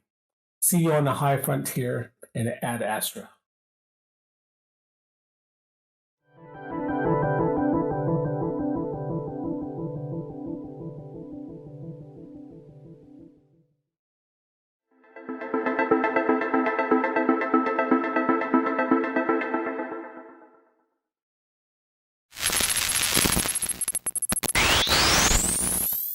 Hi guys, my name is Bailey Burns and I'm a systems engineer working on the life support system for the lunar lander. I'm also a master's student studying space resources at the Colorado School of Mines. My goal is to use my education and my experience to one day work on the infrastructure for the first lunar base. I think humans should have a permanent and sustainable presence in space, and the moon is a great way to start achieving that.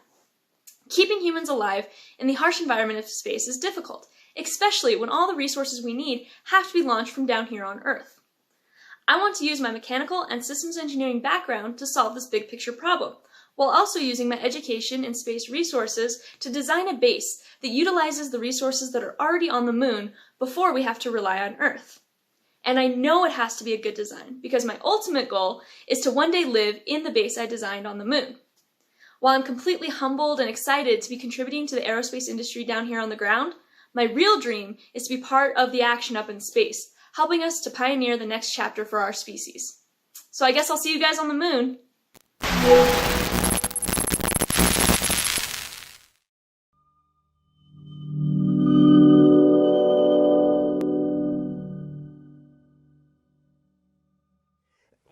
While watching this film, Cyan, it has occurred to me that you are actually the closest thing that we have on Earth to someone who has existed, lived, worked on Mars because of your experience with the analog habitats. So we've seen the model, and I think we've heard the maybe you would say PG rated version of what the experience was like.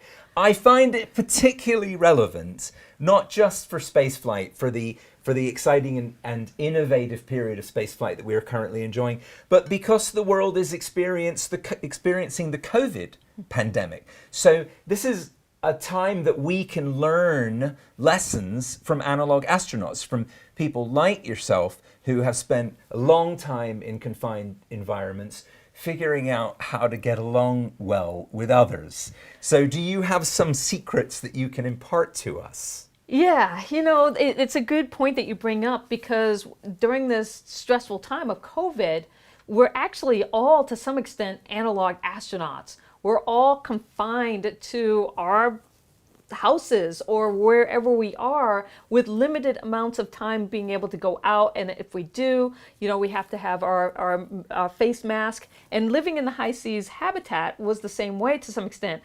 I mean, this was a 900 square foot dome with 6 people living in it for 4 months. And every time we went outside the habitat, we had to wear a spacesuit. And we really had to be like we're living on Mars. So you can imagine, Jeff, that over 4 months, there's going to be conflict. And we've got to figure out ways to deal with that conflict. And that's why these analogs exist all over the world, is so that we can study things like crew cohesion and how do you get along now here on Earth, so when you go to Mars, you're much more successful as a team. And so one of the big things that I learned during my 4-month study is overcoming boredom to some extent, because you're in there for 4 months. After 2 months, the novelty wears off, and every day you're still living in a bubble.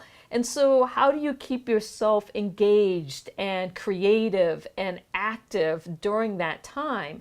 And the thing about it that's different than COVID is that I knew when I was leaving the high seas habitat, so I could have a countdown calendar. But with COVID, we don't know when it's actually going to end. So it's really important that we find ways to keep ourselves engaged and healthy and mentally stimulated during that time, so that we can achieve, the best of us. I'm amazed. There's 2 questions I want to ask you. So the first is, I'm amazed that you said after 2 months the novelty wears off. So for the first 2 months it was all new and exciting, was it, in this 900 square foot dome It with your was. colleagues? 2 whole months. Okay, well, it's very impressive. And so the second thing is, the spacesuit that you had to wear every time that you went on a what would you call it? Extra habitat. Yep. What's An the word? EVA. EVA. Yes. But it's not. But that's usually extravehicular Yeah, activity. and this is extra habit activity. EHA. Yeah, Okay. exactly. Right. So every time you went on an EHA, you wore your spacesuit. Did you happen to bring that spacesuit with you today for the broadcast? Of course. Of course. I mean, this is a day in space. I'm going after this. I want to blast off. I was hoping you might say that. Do you think we might get to see it later? Yes, absolutely. Yeah. Okay, good. Yeah, I'm very keen. All right, very keen. All right, well, good report then. So your work, your experiences in these habitats, not only presenting useful information for what we might say the obvious, which is for future long duration spaceflight and habitation, but also learning lessons for COVID. Absolutely. And you can think about this as you're going through being in COVID, what are the things that you're learning? And feel free to share that with us through the NSS social media on Twitter, Instagram, and Facebook. Just strategies and things that you've been doing to help you get through this time. Because you are an analog astronaut. I've been doing this broadcast with you to help me get through this time. It's been very illuminating. So what do you think? Do you feel that I would be a good candidate to recommend for one of these things? I was just going to ask you that. Would you, would I want to live with Jeff Notkin in a Mars simulation? I guess I'd have to say how long. Is it 1 week, 2 weeks? How long could you live with Jeff in a Mars simulation? That's what I want to know. A very short period of time, I think. So let me answer that question diplomatically. There's a reason that I live on my own in the middle of the desert. It's our friends, family, doctors, attorneys, they all agree it's probably really good for the world if there's a bit of distance between Jeff and everybody else. That being said, I would be the first person to sign up for a short duration spaceflight mission. But I get bored easily, and I don't like being interrupted, and I don't like having my sleep cycle interrupted. So I don't think I'd do particularly well in one of these things. I'd probably be one of those guys who's just pacing round and round and round, tapping on the side. When's it going to be over? And you're going, Jeff, it's only the first day. And he's already cracking up. Voted out of the hab. Thanks. But the thing is, these are important questions because we're going to the moon, we're going to Mars, and it brings up another thing, moon or Mars. Which one would you be able to go to and why? And so these are grand challenges, and figuring out how to do it, not only just do it, but do it well so that the people going actually thrive. Yeah, doing it well, achieving great things, yes, one might say. And there are few people better qualified to speak about achieving great things than our next guest. Dr. Anthony Postjian is an author, a publisher. He's the provost of the Des Moines Area Community College. He is the director of communications for the National Space Society, a terrific speaker. And I must say, in all the talks and presentations that I've seen, I don't think I've ever experienced a speaker ask an astronaut to assist him with the basketball and tennis ball Moon-Mars demonstration. I assure you, it is a delight and worth watching. So over to you, Tony.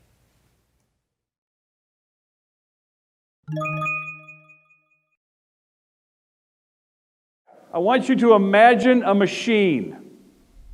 And this machine is a massive machine. It stands 363 feet tall.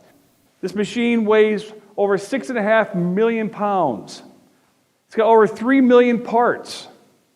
It generates so much energy that it cranks out 160 million horsepower. And what does that equal, basically? It equals 85 Hoover dams, and the amount of power those create.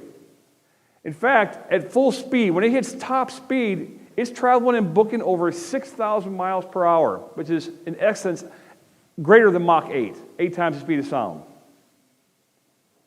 If you take all the fuel in this machine and stuff it in a car that gets 30 miles to the gallon, you can drive over 20 million miles with it. That is 800 times around the Earth. And then the part of this machine where some people actually go and sit, about the size of a little Volkswagen Beetle or a Fiat. I'm talking about this, the Saturn V. This to me is probably the greatest, if not the most awesome machine ever built by human beings. And why am I showing you this machine? I'm showing this machine to you for two reasons. One, this year we're celebrating what happens to be the 50th anniversary of the first Apollo moon landing, the first time human beings walked on another heavenly body. That's one reason why I'm showing it to you. The other reason I'm showing it to you is because I have come to the conclusion in my life that anything extraordinary, any extraordinary achievements, anything game-changing awesome, seldom, and I mean seldom, ever happens by playing it safe. Ever. You know, I was a college professor, and I taught at a couple different universities for about 25 years. And I taught the same thing that most every other business professor teaches, and has been for decades. It's in most every business textbook out there, and it's basically the concept of a SMART goal. Have you ever heard of a SMART goal? A SMART goal is an acronym, and the word SMART stands for specific, measurable, achievable, realistic, and time-based. And what that basically means is that if a goal is SMART, it's a good goal. But I've come to the conclusion that a SMART goal is just not going to work. And it's not going to work because of a speech I've heard. And I've heard this speech a ton of times in my life, a ton.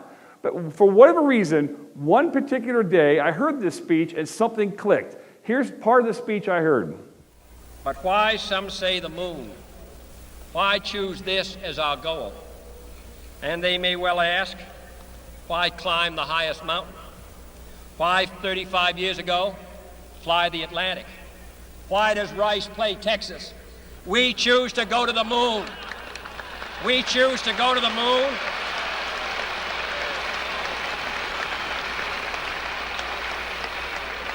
We choose to go to the moon in this decade and do the other things, not because they are easy, but because they are hard. Because that goal will serve to organize and measure the best of our energies and skills. Because that challenge is one that we're willing to accept, one we are unwilling to postpone, and one we intend to win, and the others too. He said, we choose to go to the moon. We choose to go to the moon in this decade and do the other things, not because they are easy, but because they are hard. And it was that word hard that stuck out with me. It kind of just grinded at me for a while, and I wasn't sure why. You have to understand that when he made this speech, right about the time he made this speech, our sum total of manned spaceflight experience in this country was a 15-minute pop shot to space by Alan Shepard. Straight up, straight down. That was it. That was our entire experience with space travel. We didn't have what many estimate to be over 80% of the technology to do it, to go to the moon. We had to invent it all. There was not a lot of funding available. It was going to require a massive amount of funding. In fact, ultimately it required over 5% of our federal budget to do this. And the support wasn't there. Gallup studies and Gallup surveys, you've heard of Gallup polls, during this time period were overwhelmingly more so against it than they were for it. In fact, Kennedy's own advisors, his own people said, this is dumb, this is political suicide, do not do this, we have other problems to deal with in the world. But he chose to do it anyway. He chose to press forward. I want you to know, when you decide to do something that's extraordinary, there's going to be pushback from all kinds of direction. And there was definitely pushback with him in this. I want to demonstrate to you how difficult this was. When he said we're going to do this, I want to show you visually how hard this is going to be. So the first thing I want to do is I want to show you a couple things. And these are about proportionally correct as far as each other go. This is the Earth. This is a tennis ball. But in this case, it's the moon, okay? And these are about proportionally how they are together. By show of hands, as I start spreading apart the two from each other, I want you to tell me how far you think they are apart from one another, okay? Based on proportion. Ready? Raise your hand when you think we're there. Okay, raise them high so I can see them. Okay, I need some help. Al, will you stand up? Ladies and gentlemen, this is Al Worden, who flew to the moon, Apollo 15. Let's give him a round of applause. Al, stand right there. All right, this is proportionally about how far apart these two things were. And what NASA had to do was not just make this trip. Imagine this dart. This dart is the Apollo spacecraft. NASA had to throw this dart at that moon. So I'm going to try this. No, I'm just teasing. And it wasn't just they had to throw it at that tennis ball. They didn't want to hit the tennis ball, because if you hit the tennis ball, it means you're crashing into it. They didn't want to miss the tennis ball by too far, because it meant they were just blown out into the open space. They wanted to just graze the fuzz on that tennis ball so they could get into orbit. And it wasn't even that straightforward. The moon is in constant relationship with the Earth. It's always orbiting the Earth. So they had to kind of shoot this way, knowing that by the time they got to where the moon was going to be, because the moon is moving, then they would hit it. A lot of math. You can see how difficult this was. And prior to doing this is about how far they've gotten. Right here, 1 inch. That's the farthest we've traveled to space when Kennedy said, we're going to do this. Thank you, Al. Give Al Ward a round of applause, please. This was going to be extraordinary. This was going to require a completely different goal paradigm to pull this off, and not one that was acceptable by the business community or by college professors. To allow you to do something different, you had to think in terms of hard. The word I pulled from Kennedy's speech. And what does hard mean? What does this mean? First, it means a goal is honest. It is at your core. How many of you have ever tried to lose weight? Be honest. I've tried to lose weight. We all, I think, have tried to lose weight at some point or other. How many of you failed at trying to lose weight? Okay, same hands went up. Why? Because that goal was not honest. It was not at your core. Things that are at your core and honest happen. You know, typically, something that's honest is the difference between wanting and actually doing. Two entirely different concepts. We always want to do stuff, but then actually doing it is something entirely different. This was an honest goal. And if you want to achieve something that's extraordinary, it's got to be honest. This was at Kennedy's core. Now, granted, it was a political goal for him. Honestly, I don't believe Kennedy wanted to go to the moon at all. I think it was just his way of beating the Russians at the time, the Soviets, which is, we were in the middle of the Cold War. This is all political for him. But then within NASA, it became an honest goal. I've talked to many of the astronauts and many mission control people over the years, during this time period, Al being one of them. And I am fully 100% convinced that this was at every one of their core too. Because once they got in and drank the Kool-Aid, so to speak, they were all in. And they were willing to do whatever it took to make this happen. Under any circumstance. That is an honest goal. If you want to lose weight and you're honest about it, it's an honest goal, then you have to change your behavior patterns. You have to eat less. You have to eat better. You have to exercise. You can't keep doing what you've been doing and expect to do it. You have to change everything, your whole process and procedure. If you want to get out of debt, you can't keep spending money the way you've been spending it. You must change your entire behavior patterns. This was going to require all new behavior, many of which have not been designed yet or created yet. They had to be changed. They had to be created. A goal has to be actionable. In other words, you have to be willing to start right this second. If a goal is hard, you're doing it now. You're not going to wait for something else to occur. If you're wanting to say, go back to the weight loss, if you want to lose weight, and you're going to do it as soon as that new diet pill comes out, or as soon as that new zero-calorie Twinkie is manufactured, or that zero-calorie Hot Pocket, or whatever it is, as soon as that comes out, then I will start losing weight. Whatever you're waiting on, if you're waiting on something to happen, it's not going to happen ever. When Kennedy pulled the trigger on this, it started. Parts of it were already started, but this particular part started. They didn't wait for the technology to catch up, because they have to invent it all, so we'll wait a while longer for it to catch up. They didn't wait. They didn't wait for the funding to become available. They forced the issue and got the funding to make it available. They didn't wait for public sentiment to change. This is the go big or go home aspect of this. A hard goal is radical. Basically, to do something that's extraordinary requires extraordinary measures. Playing it safe, playing it smart and achievable, these aren't going to work any longer.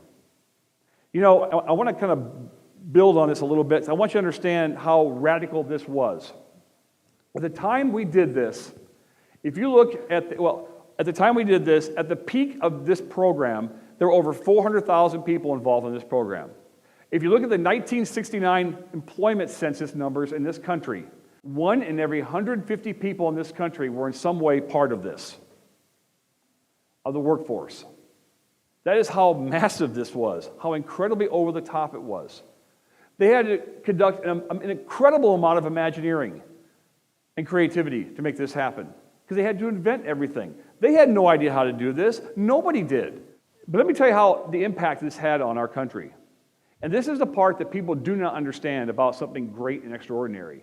When you are pushing the barriers, when you are pushing the limits of what's possible, other things happen indirectly that weren't planned. By forcing the whole goal of going to the moon by the end of the decade and having to create all this stuff, there were tons of products, goods and services that we all take for granted today, thousands of them that were spun off from all the research that was done in a short period of time. And I know you guys don't realize this or know this, but it had a huge economic impact. A lot of economists out there say that it actually had a return on investment, meaning for every $1 that the government spent on this program, they got back as high as $15 back. That's because of the thousands of products and the other industries that were created as a result of it. Things like the microwave oven you put that Hot Pocket in this morning before you came to class. Okay, that technology came out of Apollo. The water purification system in your bottled water came out of Apollo, reverse osmosis. If you're in healthcare, kidney dialysis came out of Apollo.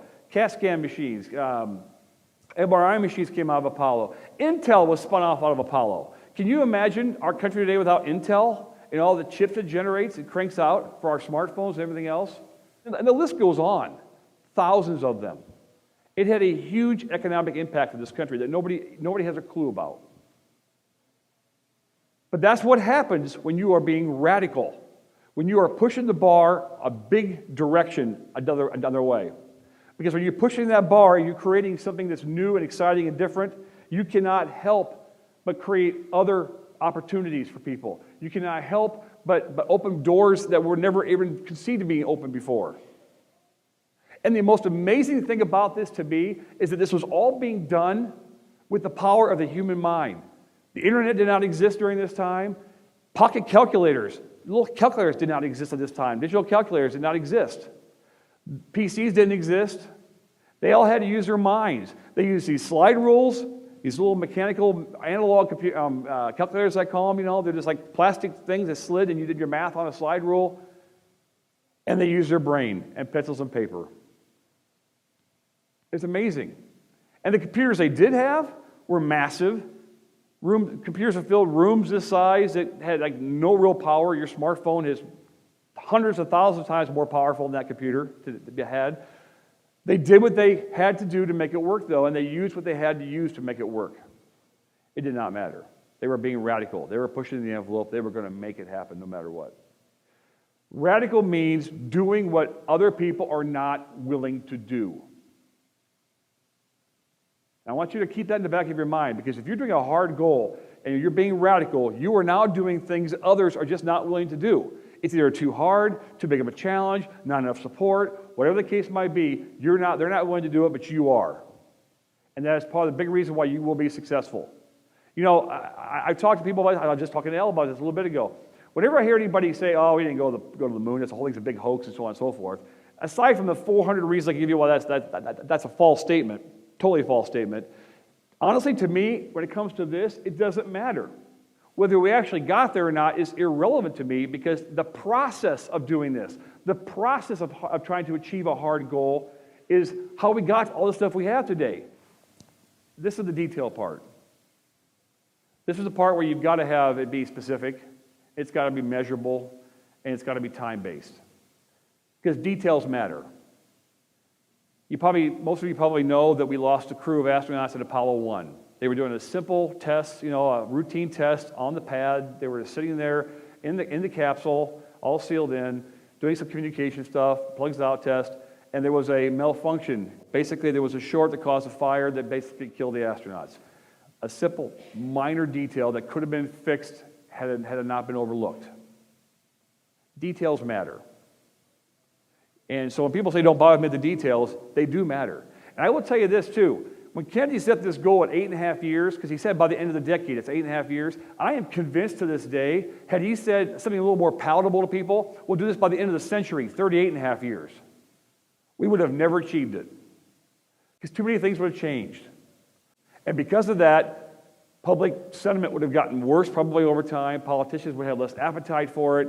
And there was just one big convoluted thing that basically came together at the right time, at the right moment, that made this happen. And that 8.5-year time window was critical. And that helped push everybody faster to get it done. This program, more than anything else to me, aside from the economic benefit, aside from all the cool stuff we got out of it, and how it made our lives all better because of it, aside from all of that, the most important thing to me is that this program inspired an entire generation of kids to go on and be mathematicians, scientists, engineers, computer people, whatever. It inspired my generation. I can remember, I have only a few memories of my childhood. I will never forget this. The day we landed on the moon in July 1969, I was a young kid, very young.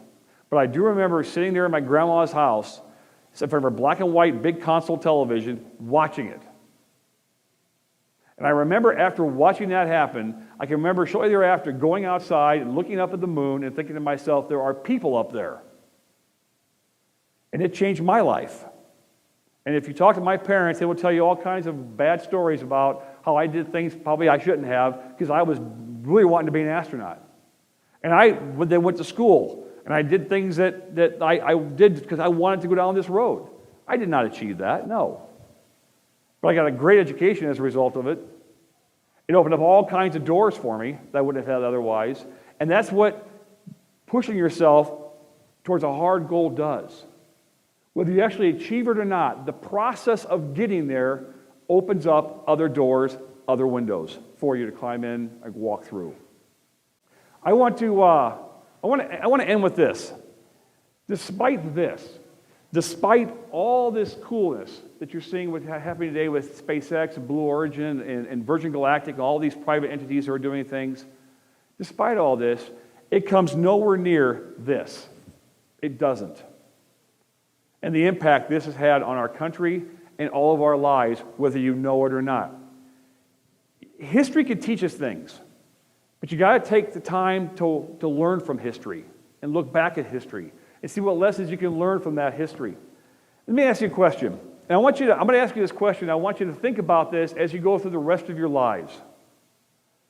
Ask this question to yourself over and over again as you get older. When was the last time anything great, outstanding, game-changing, awesome happened in your life when you played it safe? And keep asking that question. Our greatest accomplishments in life are not easy. They are very difficult. They are hard. They require intense focus, tenacity, and effort. And honestly, any kind of goal that requires that kind of transformational thinking, the kind of thinking that allows you to break bad habits or change your bad behaviors or those behaviors that are entrenched into your life, isn't smart, it's hard.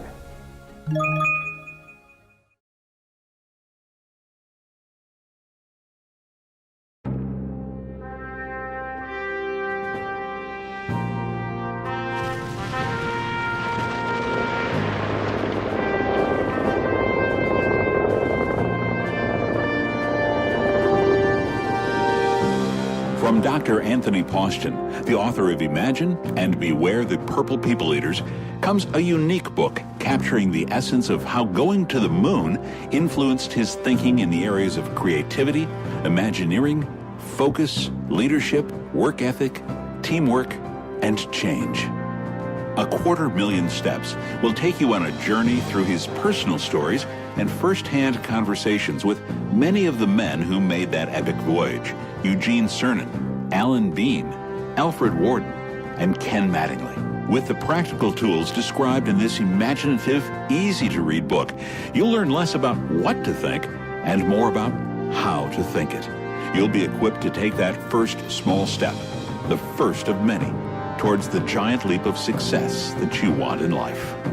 250,000 Steps is available through Amazon, 250,000steps.com, and other fine booksellers.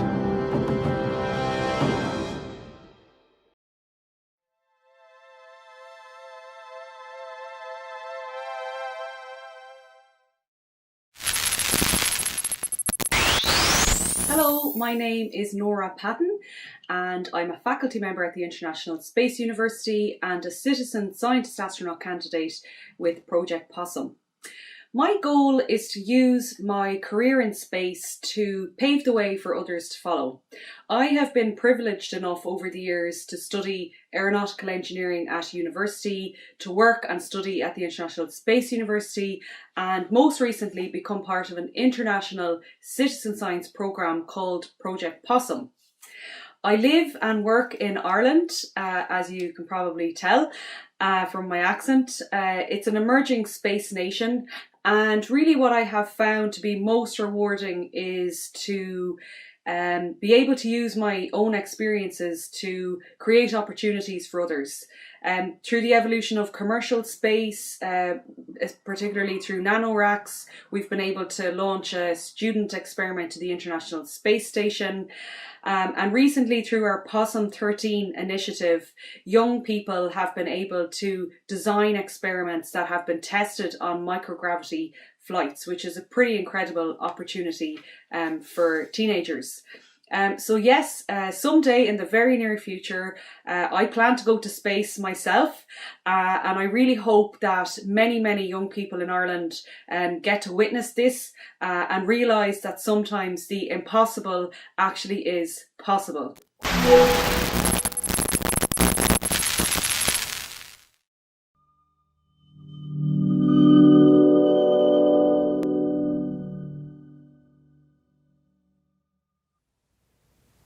Thanks, Tony. When I think of great endeavors, I also think about the individuals, the amazing individuals that helped get us there. And for me, the person that comes to mind is Dr. Shauna Pandya. And the reason why is Shauna is a medical doctor, but not just that. She's a martial artist, she's an aquanaut, she's a skydiver. She's done so many amazing things. She's also an Explorers Club member, and I believe you are too, Jeff. Very well done. That is true. Yes, I've been a proud and enthusiastic member of the Explorers Club for many years. And in fact, it was at the Explorers Club headquarters in New York where we arranged for the very first screening of First to the Moon, Paul Hildebrandt's beautiful film about Apollo 8. And so, yes, it's been really a very rewarding part of my career to be associated with the EC, as we like to call it. And in fact, I hope or think I was one of the first people to congratulate Shauna when she was approved for not just a member, but a fellow, actually. And so I've been a fan of hers and her work for many years, but I never actually met her in person until last year. And we had attended many of the same space conferences, follow her on Twitter, enjoy watching her amazing exploits around the world. And so last year at the Space Development Conference, I just said, enough's enough. So I sent her an official invitation for tea. Would you have time for tea with the president of the National Space Society? And she said, I'd be delighted. I love that. So we met for tea at the Space Development Conference, like two adults, and she is gracious and fascinating. And I was thrilled to discover that her home city is Edmonton in Canada, which is my favorite city in Canada. So I said, oh, you live in Edmonton, my favorite city. And she goes, it is? And I said, yes, I have a great affection for Edmonton. We were based there a couple of times and we were filming Meteorite Men episodes. Well, I don't know if you know this, but I love everything about Canada because I am an ice hockey player. I didn't know that about you. Yes. Ice hockey as well in your Yes. spare time. This would be brilliant for ice hockey. You could put a little ice ring in there. What do you think? Ice I hockey think it in would the- absolutely. Yeah? I All think we need to have ice hockey on the moon. Extraterrestrial sports. We've just developed a whole new subgenre. But the thing about it is that with sports comes injuries, and we really have to think about how, as an astronaut, do we stay safe and healthy? And that's what I love about Shauna, is that she's also a medical doctor on top of everything else. And so you have the explorer and the medical doctor, and what she does is that she learns from all of her amazing experiences and then thinks about how that is applied to living in space. And I actually am part of Project Possum with Shauna, and it's all about spaceflight training beyond living in Moon and Mars simulations. So analog astronauts do this, but they also want to get themselves flight ready. And so that is all about pressure chambers and being aquanauts and skydiving and all of these things. But it's also about top physical shape, mentally, emotionally, all of those things being stable. And that's what Dr. Shauna Pandya does. And so she's going to talk to us about medicine on the moon, Mars, and beyond. Take it away, Shauna.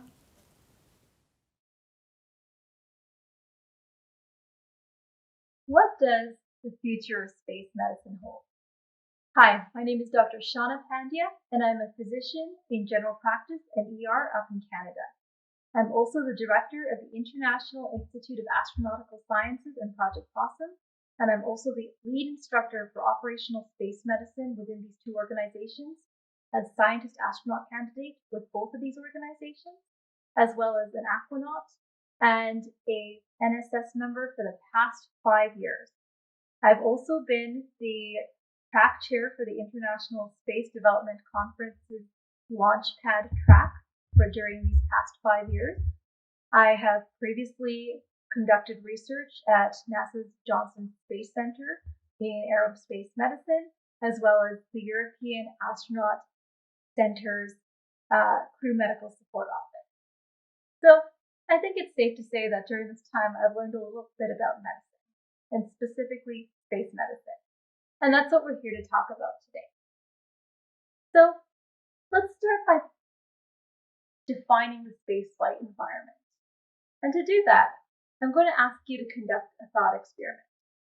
What would happen if you got your hands on a jetpack and were feeling really adventurous one day, and then you decided to go as high as you possibly could just to see what would happen?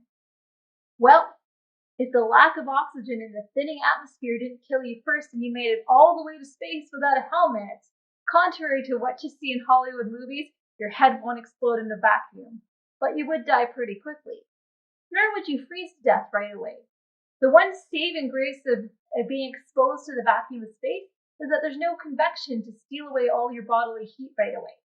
That being said, the vacuum creates a great pressure differential between your body and the vacuum of space, where there is no pressure at all. So suffice to say, the fluids from your body, including your eyeballs and your tongue, would boil off right away, leaving those to freeze. And then any pliable tissues that could hold air, like your lungs, if you tried to hold your breath to survive, would rupture. And so I think it's safe to say that we can all agree to stay safe in space, you need some element of protection, either through a spacesuit or a spacecraft. So say now that you were lucky enough to have a spacecraft. Say you're on the International Space Station. What is the environment like up there? The immediate answer that comes to mind is zero gravity. You get to float around. You're also exposed to increased radiation, altered day-night cycles. At 450 kilometers above the Earth in low Earth orbit, you're exposed to up to 16 sunrises and sunsets over 24 hours. That's a sunrise and sunset every 90 minutes. Not to mention the psychological stress of being in an isolated and confined environment away from loved ones, living in a high-stress, operational, confined space with loud noises. So it may not be the most easy to live in environment. On top of that, you have to trust that the environment itself will behave. You have to trust that the sun won't act up with a solar particle event or solar flare, exposing you to increased amounts of ionizing radiation. You have to trust that your spacecraft won't be penetrated by passing space debris. And finally, you have to trust in the engineering of your enclosed loop life support system to both keep your temperature within a habitable zone, as well as maintain the atmospheric concentration of oxygen and scrub the atmosphere of any volatile compounds from off-gassing that may have occurred, as well as carbon dioxide. So there's a lot of considerations when it comes to keeping humans healthy in space. That's beside the everyday lumps, bumps, medical issues, pathology, and trauma that can occur while up there. So let's let's spend a little bit of time talking about microgravity. From the moment that we're take off on launch, we're exposed to an altered G-load. This starts with an increased G-load or acceleration force and increased amounts of loading on our bones and increased amounts of vibration. As soon as we get into orbit, we're lucky enough to feel weightless and float for the first time. But that comes with a price on our own physiology. In the first 24 to 72 hours, we might experience what is called space adaptation syndrome or space motion sickness.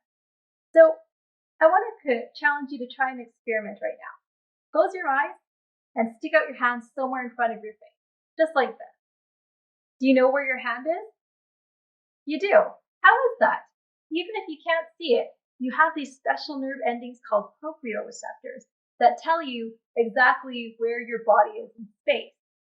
So we may take it for granted of how we balance and how we see, but balance is actually a finely tuned coordination between our eyes, which tell us what we're seeing, our inner ears, which control our balance, as well as our proprioceptors. Every 7 billion of us humans here on Earth have had the luxury of growing up in 1G. So it's easy to take our inner ears for granted. When we get to zero gravity, these systems are thrown completely off, and that can make us really nauseous, really sick, and for up to 72 hours upon being in a microgravity environment, we can get violently ill. This almost always passes, and this is why critical events like spacewalks are not scheduled in that first 72 hours. But that's just the start of it. There is not a single bodily system that is not affected by being in zero gravity, or more formally, microgravity.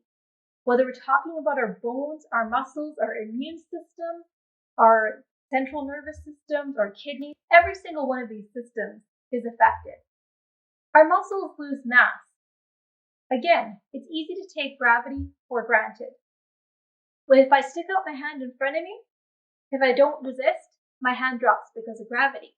So even though we don't think about it, our bones and our muscles at any given time on Earth are loaded by gravity. When we go to the zero-G environment, there's no resistive force, and so our muscles and our bones, without having this resistance, tend to atrophy if you're a muscle or lose bone density if you're a bone, particularly in weight-bearing areas like our spine, our pelvis, and our thigh bones. The other thing that's easy to take for granted is where our fluids go. On Earth, gravity pulls everything down to our feet. That's not the case on the International Space Station. In the absence of gravity, all those fluids shift upwards. The consequence of that being that our bodies interpret us as holding on to more fluid, so we pee that out. So we may be a little bit dehydrated in the first few days of being in space. That actually, the loss of plasma volume tends to lead to something called space flight anemia or decreased red blood cell mass. And this fluid shift can make us more prone to kidney stone. And it doesn't end there. What we know from studies in microgravity is that our central nervous system is suspect to something that we call space adaptation neuroocular syndrome. We're still trying to figure out exactly what the mechanism is, but decades of spaceflight have taught us that astronauts, particularly men, are experiencing changes in vision, headaches, flattening of their eyeballs, as well as increased pressure on their optic nerves. That's the nerve that connects the back of your eye to your brain. So, suffice to say, there's a lot going on when it comes to being in space, particularly being in microgravity. The list is endless. We know that our immune systems are suppressed in microgravity. We know that bugs and germs are more virulent. So, what else is there to worry about? We also know that there's gender differences, that certain afflictions in space affect men more preferentially, and certain afflictions affect women more preferentially.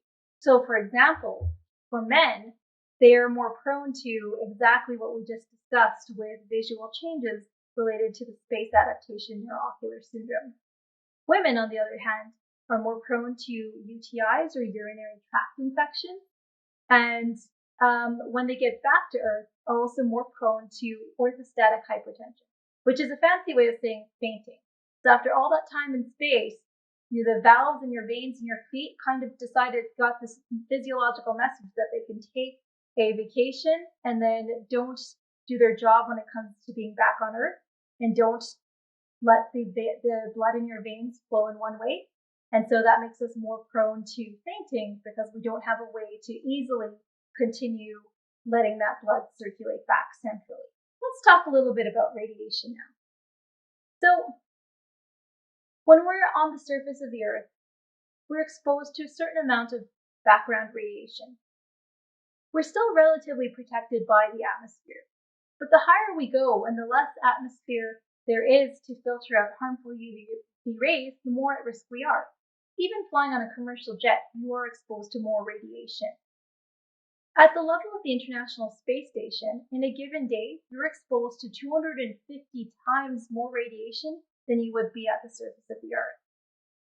But you're still within the confines of Earth's magnetosphere and the Van Allen belt, which help protect out even more harmful forms of ionizing radiation, like solar particle events or solar flares, and galactic cosmic radiation. And the science doesn't end there. At every single turn, we're learning more about how the human body reacts in space, in microgravity, in a high-stress, high-radiation environment. With the famous NASA twin study, whereupon they studied now retired astronauts Mark Kelly and Scott Kelly, as Commander Kelly spent 1 year on space while his twin brother spent 1 year on Earth. And what we found is that everything from our DNA and the length of the telomeres, which are thought to be related to aging, were changed from being in spaceflight for a year while being on Earth. As early as last year, we found out that physiology is still surprising us. On a routine ultrasound study to image the jugular veins in our neck, one astronaut was found to have a giant blood clot in their veins and required anticoagulation or a way of preventing the clot from getting bigger. What am I trying to say with all this? If you take nothing away from everything I've just told you, it's simply space is trying to kill you. And this is just low Earth orbit. On the International Space Station, if something catastrophic were to happen, we would still have the luxury of evacuating to Kazakhstan in as little as 3.5 hours. It may not be a comfortable ride if we have something like a broken bone and still have to experience re-entry and a hard impact on landing, in a Soyuz, for example, but at least you're not far from home. So, how do we go about keeping humans healthy in space? And what are the principles that guide us? Well, very briefly, risk, prevention, and design. I want you to keep those three concepts in mind, because even whether we're staying close to home at the low Earth orbit, going to the moon, or to Mars and beyond, these are the principles that guide how we keep humans healthy in space and space medicine in general. When we talk about risk, and you're going to see a theme here, we deconstruct risk into severity as well as likelihood. So when we talk about risk, we don't say, this looks risky. We talk about how likely is something to happen versus how bad is it if it does. So say something's fairly unlikely, but really severe if it happens. Having a baby in space, really unlikely. We don't need to mitigate that. What about something that's very likely, but not really severe? Say a paper cut or an abrasion. We should plan to treat it so it doesn't get infected, but again, it's not catastrophic. By catastrophic, we mean it's not mission ending or it's not threat to life. What about a worst case scenario? Say something is high risk as well as catastrophic if it happens. So decompression sickness. By decompression sickness, we mean that when we are exposed to a different pressure differential, a lower pressure differential, wherein the gases that are dissolved in our bodily fluids in our blood can come out of solution and then lodge as bubbles in places that would be really bad, like joints or even our brains, causing a seizure, stroke, or even death, that needs to be mitigated. It's why we have pre-breathing countermeasures right before we go on a spacewalk to prevent exactly that sort of thing from happening. So risk identification and mitigation is key. Prevention is another cornerstone of keeping humans healthy in space. This starts at astronaut selection, both in terms of physiology as well as psychology. When we're selecting astronauts, we have select in as well as select out criteria. So some examples might be blood pressure. If you have high blood pressure, say 140/90 or higher, then you're automatically selected out because it's one less thing we have to worry about when we're up in space. Similarly, psychologically, when we talk about select in criteria, we want candidates who will make the mission most likely to be successful, will work as a team, and will be very objective focused. Other examples of countermeasures continue throughout selection with pre-flight quarantine, particularly relevant during a pandemic, as well as looking at pre-flight, in-flight, and post-flight rehab and countermeasures, including examples of exercise that astronauts have to perform daily while they're on the International Space Station with aerobic exercise, resistive activity, and powered weights, as well as things like nutrition, monitoring, continuous studying, and looking at more measures that we can identify for future flights, as we discussed about in this twin study a couple of minutes ago. So the list goes on, but the bottom line is that if you can stop something from happening before you ever have to treat it in space, well then it's exactly as they say, an ounce of cure is worth a pound of prevention. Speaking of which, let's talk a little bit about design. So let's take a closer look at exactly what the healthcare system on the International Space Station looks like, because it's going to be important in the second half of this talk when we talk about going to the moon, Mars, and beyond. So the International Space Station houses the CHECS system, which is an acronym like everything else in space, and stands for the Crew Healthcare System. So when we talk about the CHECS system, we talk about three key components. That's the environmental health system, the countermeasure system, as well as the health maintenance system.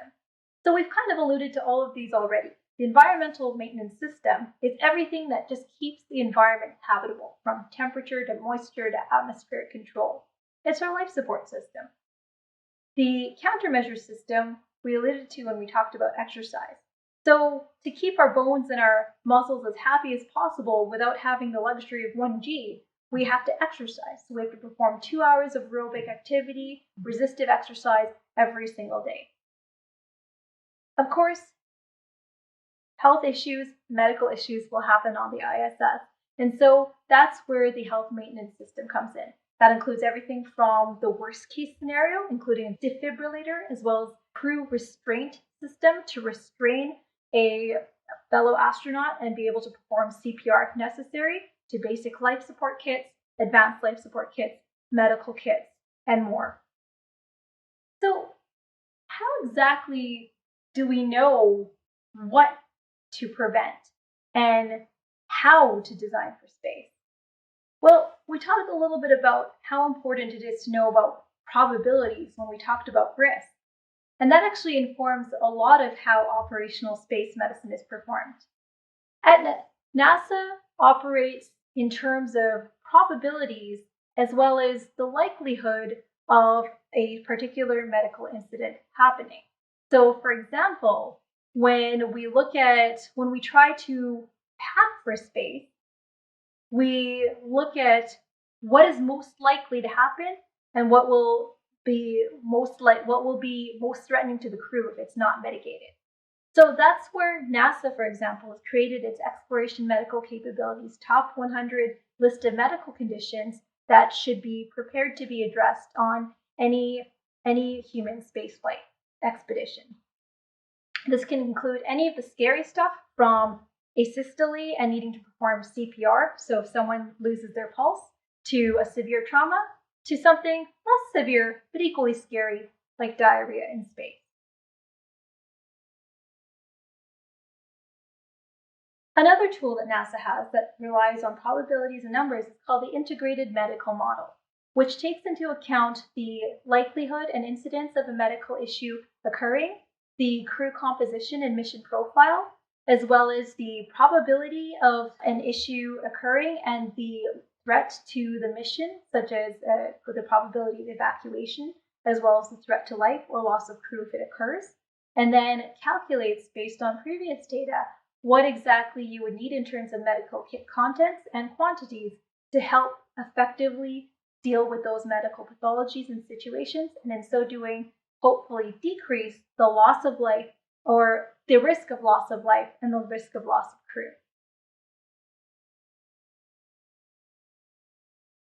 So to summarize, we've said several key things so far. First of all, space is trying to kill you. Second of all, it takes a lot to keep humans happy and healthy, and not just surviving, but thriving in space. The other thing that I hope has become apparent by this point is that space is hard. Access to space is hard, and it's costly. This brings us into the importance of design. And when we talk about designing for space, I like to think of it as the Aladdin principle. Infinite cosmic power to get there, itty bitty living space. How does that translate into designing for space and space medicine in particular? It means that anything that we bring with us needs to be low cost, low mass, low volume, low power, easy to use, and resistant to the elements of the environment. For example, looking at previous kits that have been on the International Space Station, any medication that we need to bring with us need to have a long shelf life, and ideally, if we're talking about antibiotics, for example, the same antibiotic could be used for, say, a skin infection as well as a urinary tract infection. Whereas, taking an ridiculous example, it makes less sense to bring something like surgical forceps that would be used in case of a difficult delivery because you just don't expect it to happen, and the likelihood is very low of that happening on the International Space Station. So everything we've talked about so far is limited to that little space around Earth called low Earth orbit. But if you've been paying attention to space news lately, we don't intend on sticking around here forever. We have plans to go to the Moon, Mars, and beyond. Over the next few years with Lunar Gateway, as early as 2022, we expect assembly to start, and by 2026, seeing operations with 4 astronauts aboard the Lunar Gateway to perform science, astronomy, lunar observation, solar observation, and Earth observation. Beyond that, as well as going to lunar orbit, NASA and the international community have plans to return to the Moon with the Artemis missions. As early as 2024, the next woman and the first woman and the next American man could lay boots on the lunar surface. In tandem, the European Space Agency has announced plans for a moon village. The Canadian Space Agency has very straightforwardly come out and said they would like to take the lead in operational space medicine for the Moon, Mars, and beyond. So I think it's pretty apparent that we have plans and ambitions to literally shoot for the stars as well as land on the Moon. All of this is really neat. And the idea of going to the Moon and establishing permanent surface operations on the Moon is not just science, is not just exploration, but also to establish the Moon as a test bed for when we finally make it to Mars as early as the mid-2030s. it's not just the governmental agencies that have proposed to go this far. It's the commercial sector as well. As early as 2016, both SpaceX and Boeing proposed to be the first commercial entity on Mars. But coming back to a running theme, space is dangerous, space is hostile, and space is trying to kill you. So we have a few problems to solve. We talked a little bit earlier about space radiation and the challenges it poses. At least on the International Space Station within the confines of the Van Allen belts, we have that protection from stronger forms of ionizing and radiation, such as solar particle events, as well as galactic cosmic radiation. Once we go beyond the Van Allen belts, even as close as the moon, we lose that protection. And so if we're seriously thinking of going to the moon and beyond, we also need to be thinking about radiation and radiation protection going forward. In fact, the further we go, the more issues crop up.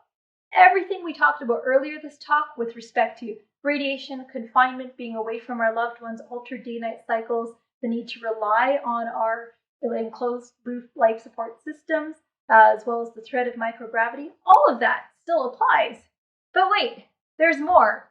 And the further out we go, not only is radiation an issue, but NASA has a whole human research roadmap of even more stuff that can happen to us in long duration or exploration class missions.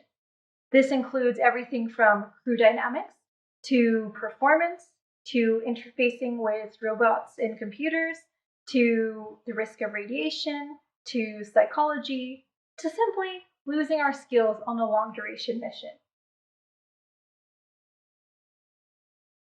Taken with that, the further away from Earth we go, the longer of a communication delay we will experience.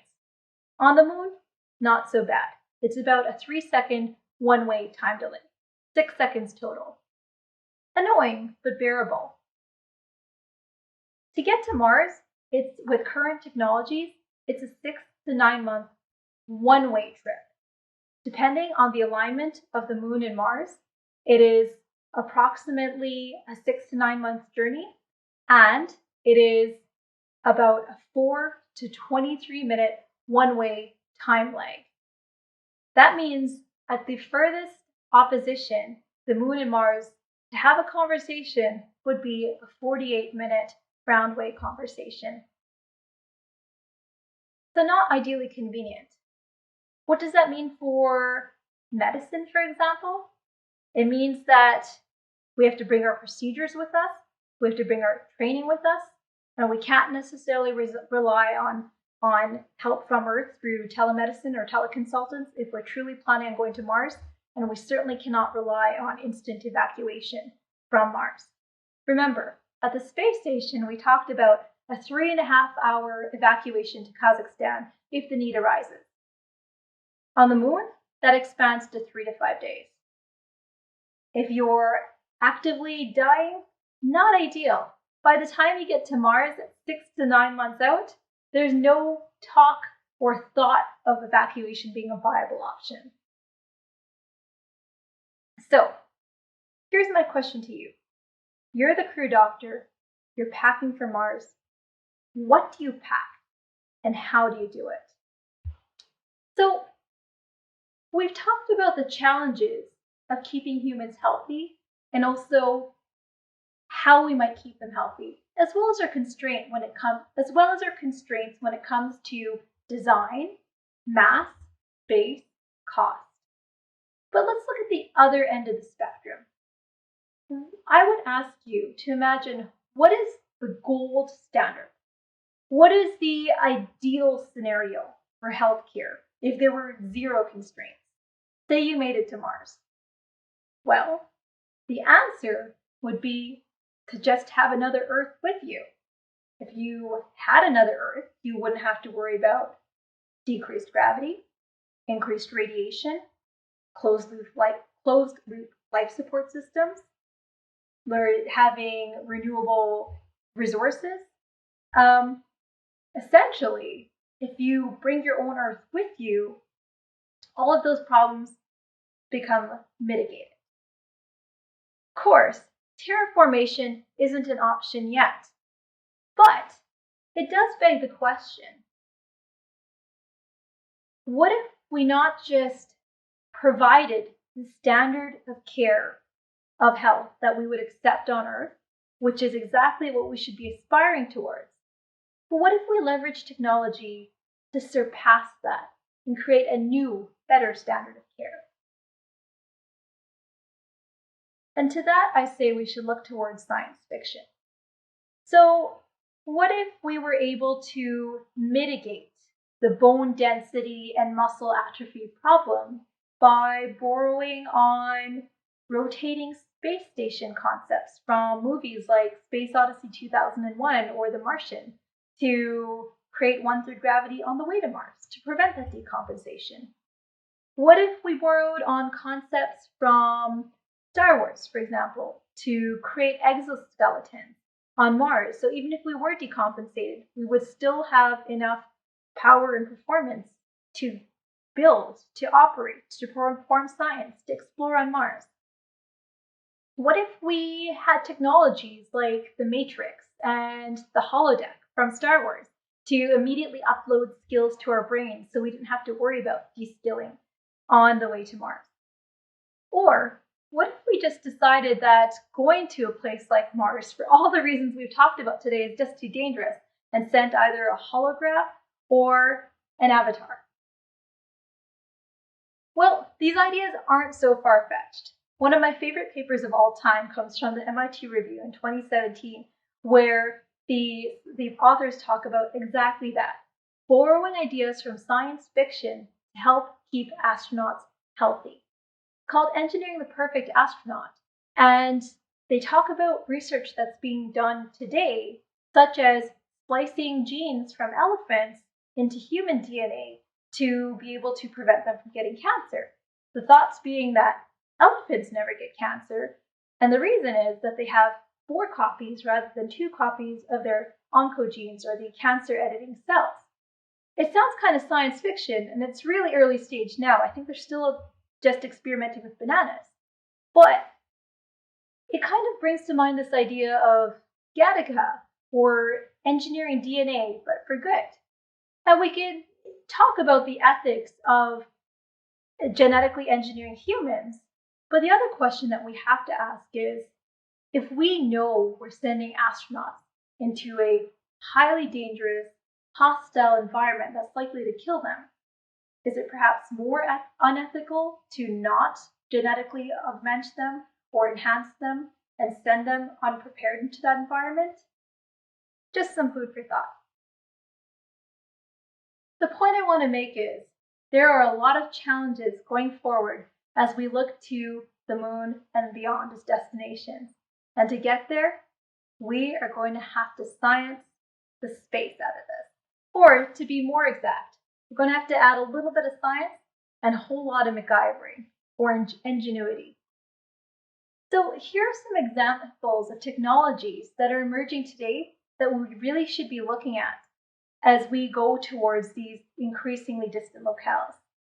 We need to keep up our skills, we need to practice, and virtual reality is becoming an increasingly emerging technology that we can leverage for keeping up those skills. It essentially is like an emerging version of the Matrix.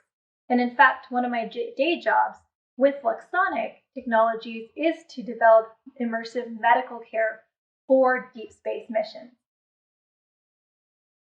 AI, or artificial intelligence and deep learning, are other examples of technologies that can help us with decision making, with pattern recognition, as well as learning on deep space missions. In addition, we need to pay attention to the power of gene synthesis and powers such as CRISPR, point of care diagnostics with blood sampling, portable imaging, and more.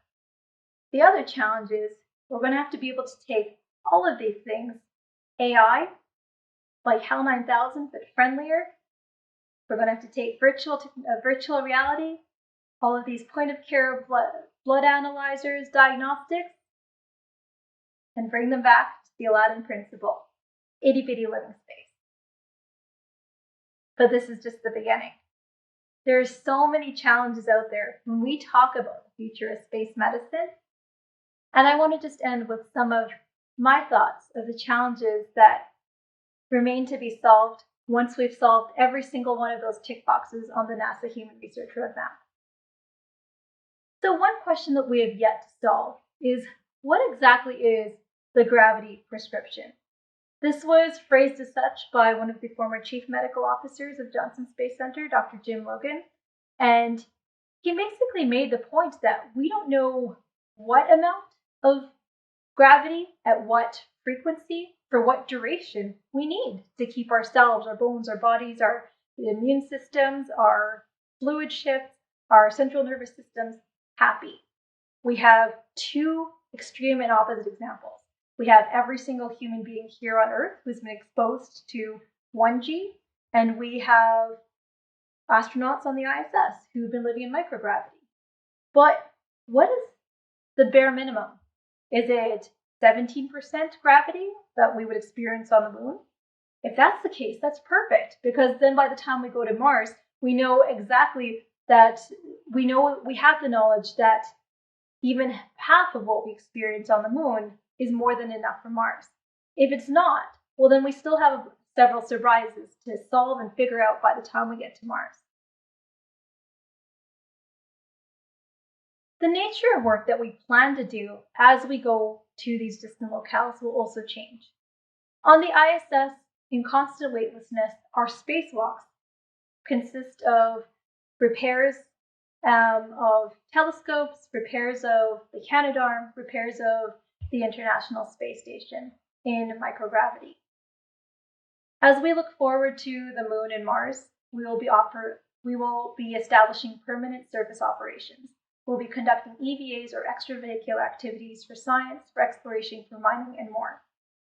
That means, statistically speaking, something bad is going to happen on at least one of those EVAs, whether it's a trauma, whether it's an allergic reaction, whether it's severe pain, whether it's a cardiac arrest. That means we need to start thinking about our medical capabilities for EVA today. Back to the radiation problem. We've talked a little bit about how much radiation that we're going to be exposed to once we're beyond the confines of the Van Allen belt. But we don't know exactly yet what the solution is to how much radiation protection we need in our habitats. Is there a habitat with enough, with the material or thickness of material that can prevent ionizing radiation from harming us? Is our only solution to live below ground in the thickened regolith?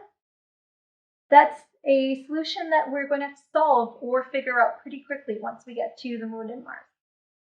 Here's something I spend a lot of my time thinking about, is what is the logical progression in which we will go about establishing permanent medical capabilities off-world? So we talked a little bit about what medical capabilities are on the International Space Station. So you have a crew medical officer, 40 hours of training, you have basic all medical supplies, life-saving supplies, basic life support kit, and an advanced life support kit. If you need to evacuate, you can evacuate 3.5 hours away. When you're on the Moon and Mars, you have to have a less evacuation contingent medical care plan.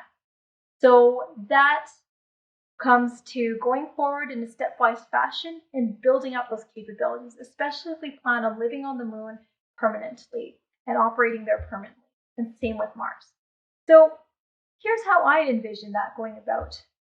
Similar to the ISS, starting with a crew medical officer with first aid training, basic medical kits, and then building in a capability for advanced life support as well as medical capabilities for EVAs, building in basic surgical capabilities as well as a field hospital, and then advancing to advanced surgical capabilities, and finally building in that final bottom layer of a pyramid, including primary care, screening maneuvers that will allow us to conduct more advanced procedures like endoscopy, colonoscopies, laparoscopy.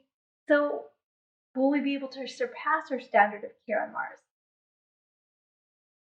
And knowing how literally alien these environments are, will this give rise and breed brand new genres of doctors? Will we be training medical specialists in moon medicine or Martian medicine?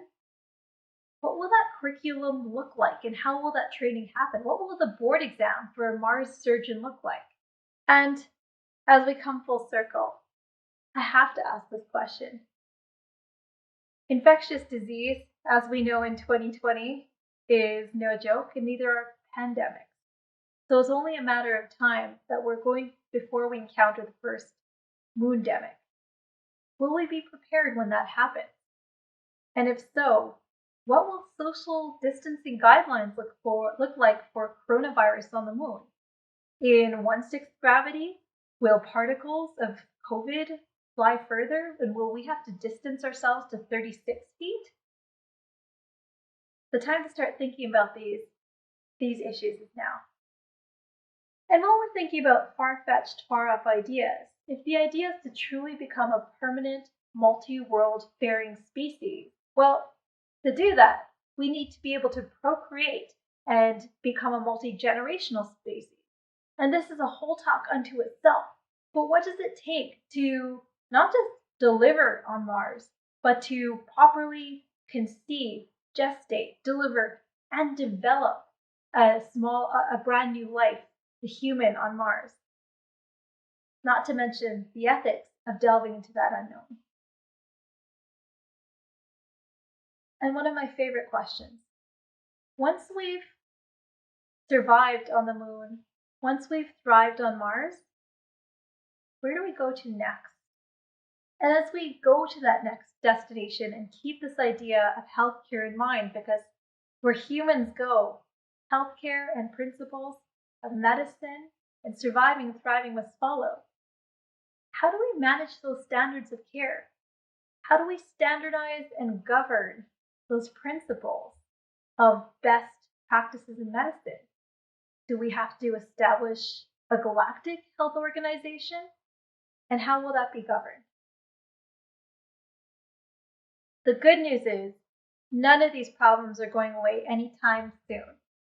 And that means we need you to come bring your brains and your passions to space medicine. Because at the end of the day, there is space for all of us, and space needs all of us. Thank you very much. My name is Dr. Shauna Pandya, and I hope that you've had some food for thought when it comes to the future of space medicine and the questions that we have yet to solve.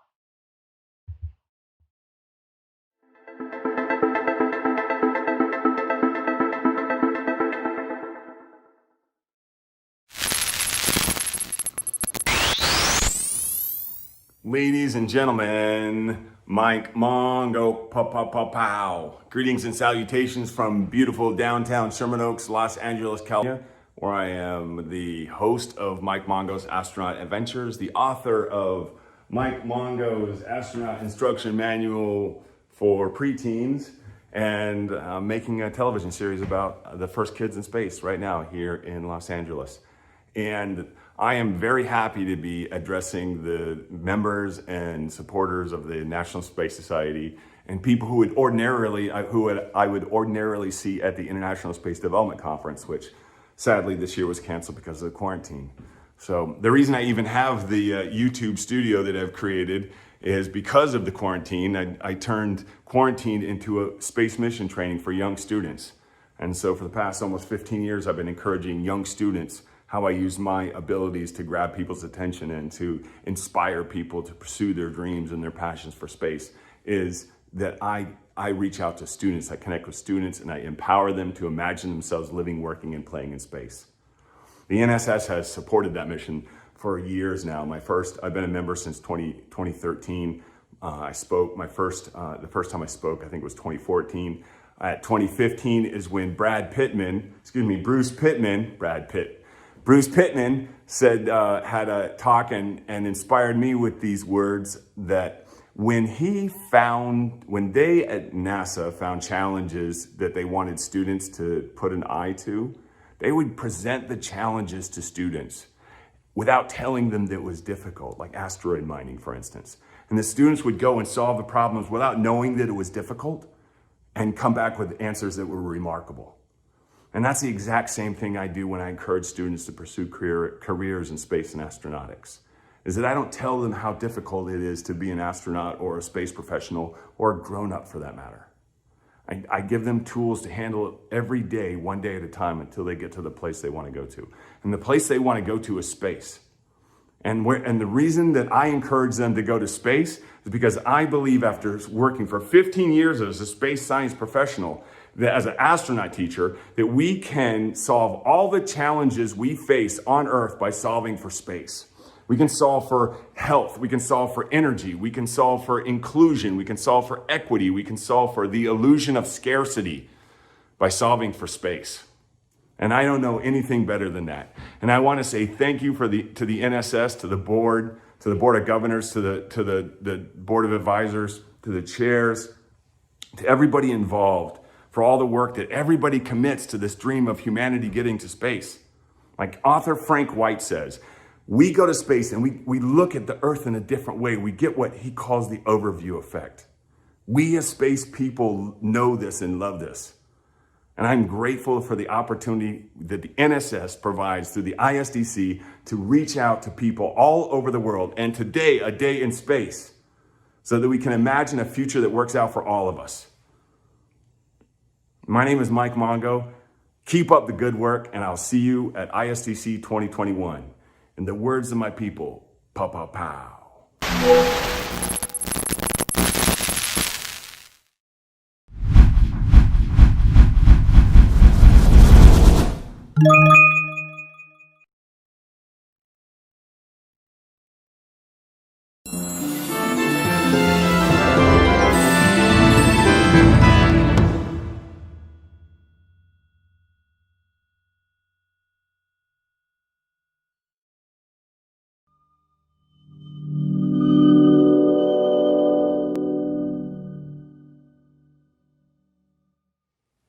Thank you, Shauna. Wonderful presentation. For those of you who are fans of the obscure sci-fi film, to me, Dr. Shauna Pandya is the female Buckaroo Banzai. And for those of you who don't get it, you should definitely look it up. All right, Cyan, back to you. We've done history of space, we've done Apollo, we've done space medicine, we've covered a wide variety of topics, past, present, and future. What about business? What about the business opportunities in space?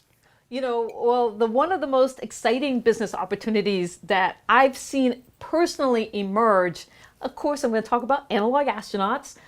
Most of you, I would guess that all of you never even heard that term 10 years ago. Why? Because it didn't exist.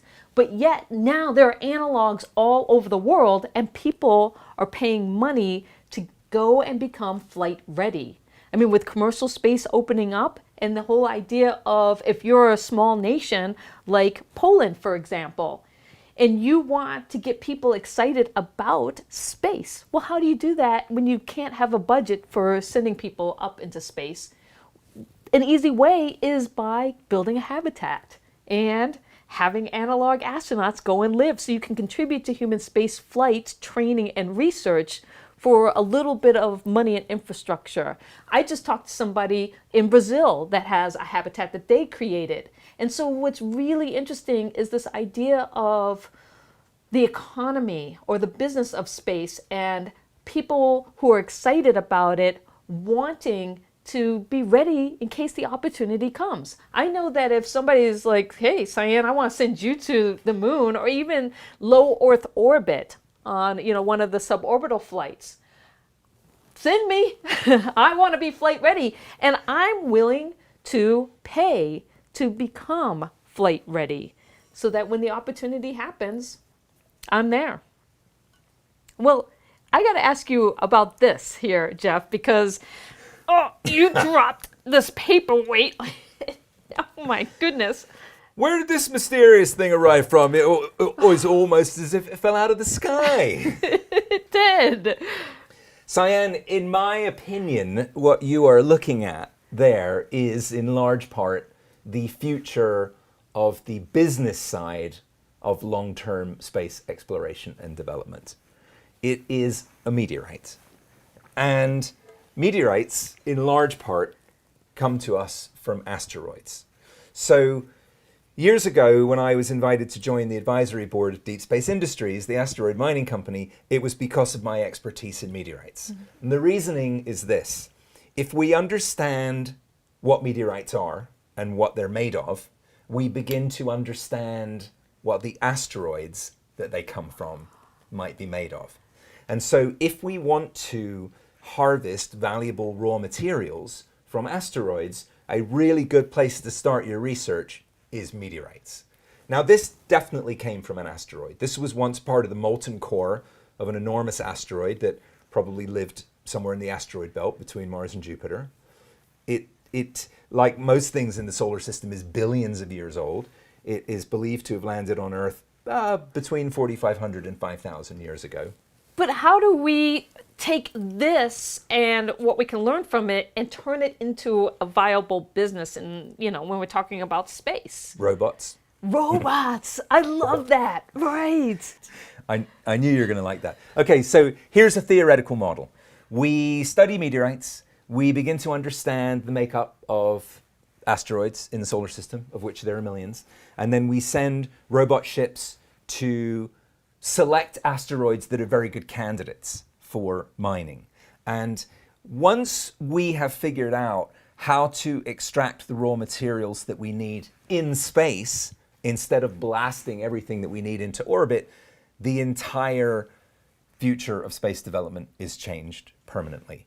And even with the lower costs that we're now seeing for payloads, thanks to the innovation of SpaceX, it's still not going to work for us very long term to take everything that we need, all the spacesuits, all the food, all the water and air and everything else, the fuel, into space. It's just not going to work if we're going to establish a very large, meaningful long-term presence. So asteroid mining could be a big part of the answer. Yeah, I mean, what you're saying basically is that we have to figure this out if we are going to have a permanent presence, humanity, a permanent presence on the moon and Mars and beyond. I mean, we really don't have a choice. We've got to figure out how to use the resources out there. And what I like about that is it helps solve for the resources here and us managing what's happening here on Earth. Wouldn't it be great if all astronauts that leave Earth for permanent habitation elsewhere rapidly become self-sufficient and don't have to rely on taking resources from Earth to help sustain them? And this is part of the answer. This is an iron meteorite. This is nickel and iron and trace elements. But I don't want you to just think heavy metals when you're thinking asteroid mining. The type of asteroid that the OSIRIS-REx mission is investigating, the asteroid Bennu, is likely the type of asteroid from which carbonaceous chondrite meteorites come from. And we have discovered that that type of meteorite often contains water, carbon, amino acids. So that means we can also theoretically extract water, oxygen, other necessary materials that we need from life from these asteroids that are just sitting out there in the cold, waiting to help us. They're free resources once we figure out how to get there and how to extract them. And here to talk to us about new business opportunities in the world of spaceflight is SpaceX board member, venture capitalist, and spaceflight entrepreneur, Steve Jurvetson. Well, thank you to the National Space Society for putting on such a fantastic day of speakers. I'm finishing up a line that starts with incredible Apollo astronauts and business leaders and space practitioners, and I can't tell you how honored I am to be part of this ceremony today. I'm going to be sharing some of the ideas of a new day in new space, the business aspects of what we've been seeing and where we see the space industry going. I work at a venture firm called Future Ventures, and I'm on the board of SpaceX. I also led the early rounds of investment in Planet Labs and have been a space enthusiast for many years. In fact, I thought no better place to record this than in our offices here at Future Ventures. We are surrounded by Apollo-era space artifacts like this couch, old couch, with translation control assemblies and joysticks from the Apollo era, artifacts from the Russian and Apollo space program, contemporary elements. So there's a piece of every lunar module that's been to the moon, et cetera. So you can tell I'm a real space nut at my core. I've in fact turned the entire office into a space museum. So you might ask, well, how did I get here? How did this come to be? And let me just share a couple things for context. One is I was a geek from early on. I grew up in Texas and went to Johnson Space Center for Space Camp, the obligatory embarrassing photos of my youth. But I've also strangely been launching amateur rockets for 17 years now with my son, supersonic big things out in the desert. This is actually an O motor, something that's used as a cruise missile booster that we flew most recently. And I've also been an evangelist for rocketry, both as a hobby and as an investment thesis. The only time I've ever been in Harvard Business Review on a business topic was about rocketry, as you can see here, and I've been passionate about it for some time. But I've also done venture capital now for 25 years. And in the first 14 of those years, not a single space-related investment passed muster in my judgment, meaning not one of those proposals was credible enough that I thought I should bring them in for a pitch meeting to my partners. And that's usually how this happens in a venture firm. You get excited about something, you spend some time evaluating an investment opportunity, and ultimately you have to get it through your partnership. So 14 years, not one. I saw all kinds of proposals for fuel depots, for asteroid mining, for you name it. But there were some problems with every one of these proposals. The cost of launch was very high, so it became a capital-intensive business. The customer sets, in many cases, were government or government programs, which are unpredictable before they happen.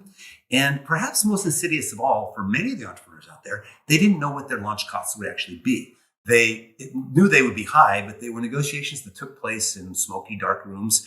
And frankly, there was a lot of opacity. Unless you were an industry insider, you really didn't know what launch costs. So it's very hard to put together a business proposal. Now, everything changed, because you might imagine this is a setup for SpaceX. SpaceX was our first space investment. And when we first invested, they had been trying to get the Falcon 1 to be a successful launch. They had not yet booked any successful satellite launches with the Falcon 1. The first three were failures on the path to success. And we saw everything changing. So we invested in that. I joined the board. And it's like night and day. Obviously, the lowering cost of launch, not just by SpaceX, but its competitors having to follow suit. The sense of hopefulness in the engineering ranks and young people everywhere, realizing that it's not sort of like it used to be. In fact, and we'll make more points about this later, that the business case for space is a lot more exciting than the government case for space. Now, that's not to say the government isn't the major customer, but when something like launch can be provided by a business for the government customer, that's a much healthier place to be than fixed price, cost plus contracts, where you, in the old ways of doing things, where you're basically beholden to a singular customer, the government. So this free market, this large NASA customer in hand, and frankly, a business that was profitable and had about $10 billion of backlog in those early days, caught the attention of the venture community as well. So fast forward to today, you've had an enormous influx of investment in the space sector. In fact, in 2015, when SpaceX first raised $1 billion and Planet Labs raised about $100 million, that combined was more than the entire venture industry had invested in the space sector throughout history, combined times 2. And that was 2015. It's gone up from there. And you now have over 500 venture funds who have invested in space. 500, right? When I first invested in SpaceX, there were like a handful, less than 5. It's been a pretty dramatic change. And in fact, in some sectors like small sat launch vehicles, now 145 different venture-backed startups all going after the same prize, a smaller, lower-cost launch vehicle for small satellites. It's unlike anything I've ever seen before. So now you might ask yourself, what changed? What allowed SpaceX to do what it has done and is continuing to do? The same question could be asked of Tesla and a number of companies that have radically changed large industries that haven't faced new entrants in decades, in some cases 100 years, and who are left a little bit flat-footed when a new entrant does come with new system engineering, new software stack, and a radically new approach to the problem that really is what disruptive innovation is all about. And that's what we invest in. That's what we look for in our startups that we invest in. So SpaceX, I think, is iconic of this. I'll just mention it's nearly identical in the case of Tesla.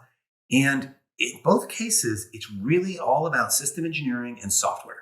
System engineering in the sense that it's not a patented thing, right? It's not like a single transistor or circuit or thing that you would frankly patent. that makes the difference. In fact, Tesla has open sourced patents and SpaceX famously has none. It rather is the way you can integrate off-the-shelf components, minimize the physical thing, and push all the value to the software and services layer. So let's talk about that in some depth. And let me start with the most important framework for thinking about that.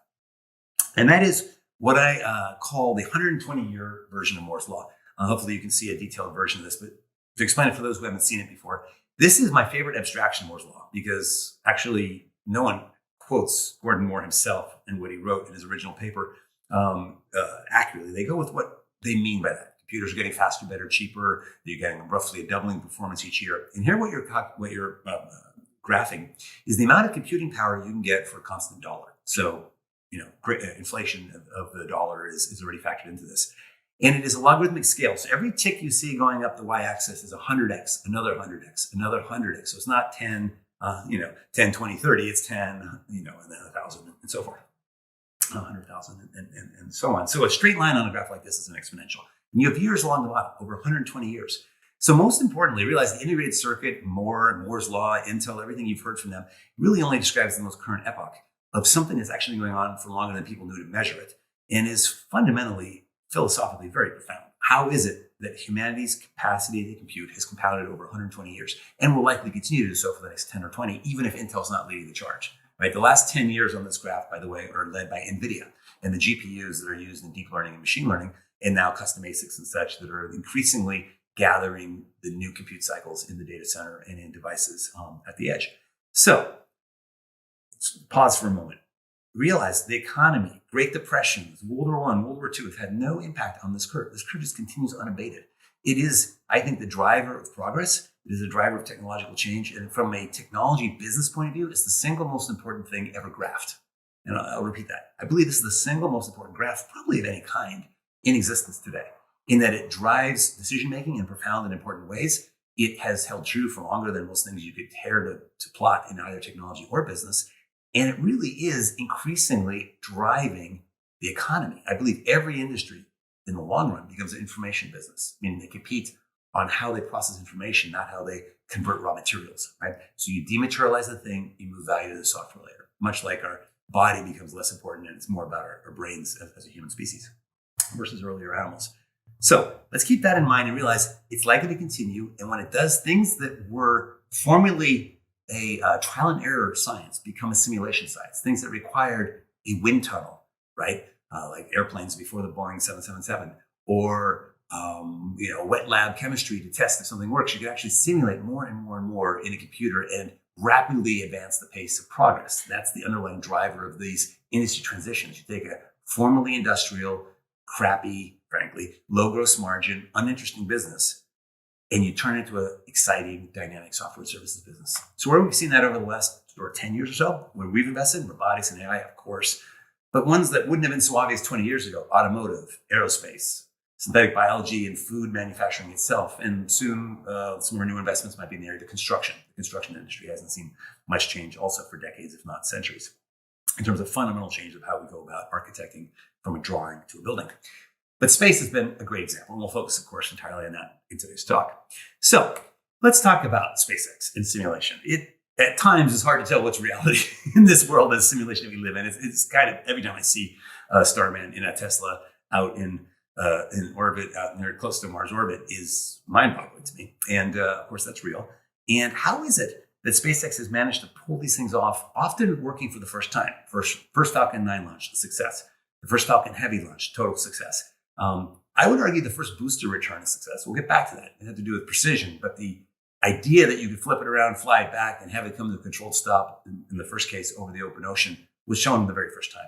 How do you possibly make that happen when in prior efforts it took scores of failures to have a success? And I think the main driver, or a major driver of that, of course, you have good engineers, smart people solving problems. That's important. But it's also important to simulate hundreds, thousands, millions of times things that you might run into before you do. So on the left, you can see a photo I took several years ago in the back bowels of SpaceX of what they call the Iron Maiden, basically a big table with all the avionics structures laid out. So the entire rocket, in a sense, is virtually there on the table. And you can test things like the Dragon spacecraft against all kinds of perturbations. What happens if this goes out, if a thruster goes out, all the things that in the Apollo program, you ran physical simulations with humans and only a handful of them in many cases. And hope you simulated all the situations you needed to cover. In this case, you actually can give amazing coverage and, again, make things work the first time. On the right side, you see an image from a video that was shown of basically a CFD tool, a custom wavelet tool that SpaceX developed from scratch. So sometimes when you want to do good simulation work, you don't even find that off-the-shelf tools can do the job that you need with the precision that you need for, in this case, combustion dynamics. And if you think back to, let's say, the F1 engine in the Saturn V days, you had this problem of pogoing or combustion instability that required all kinds of physical experiments and ultimately a feedback loop to try to quench the problem. But all kinds of different injector plate designs were tried to solve the problem. Here, you can simulate things such that the engines tend to work much sooner than they otherwise would. Okay. Of course, the biggest area of simulation was, can you do something that never been tried before, that had been long thought should be done, but everyone in the industry who was SpaceX competitor thought couldn't be done, or couldn't be done effectively, or couldn't be done economically. They keep changing their story, but it has been done. And as I pointed out, the very first time over the open ocean, because of the telemetry on board, we know that it came to a complete and controlled stop, hovering, and nothing to land on. There was no, autonomous barge or anything at the time, and so it fell in the ocean and fell over. Amazingly, even with claims that success was made, I just didn't just share something that was not public information. It's like nobody believed it. The competitors were like, no. But the engineers at SpaceX knew it. They knew that it works, that it will work. It is an inevitability that this is going to be workable if you can actually get the booster back in one piece that far and have it hovering over the ocean. The rest is becoming one precision of the avionics feedback loops and getting a precise landing on the autonomous drone ship. And then eventually, as you see here, with the Falcon Heavy, which I was there for that first launch, is unbelievable. It makes the world seem like a simulation when those two side boosters came back in synchrony. As many space fans know, that's probably one of my favorite images of all from the space program. Let me switch to where that came from. I was out there in Texas when the F9R blew up. That was astounding. And the days of vertical takeoff and landing tests here, the Grasshopper test vehicle that you can see, were really ones where people faced a lot of doubt. And I love this quote from Sir Arthur Clarke. I'll actually read it to you, so you don't have to scan along as I'm doing it. He says, escaping from Earth will not always be astronomically expensive. This will come through reusable boosters, which can be flown for hundreds of missions like normal aircraft. We'll have to get away as quickly as possible from rocket launchers, which are discarded after a single flight. Now pause for a moment. I was reading this in a 2007 book called Spaceship One, and he wrote the foreword to this book.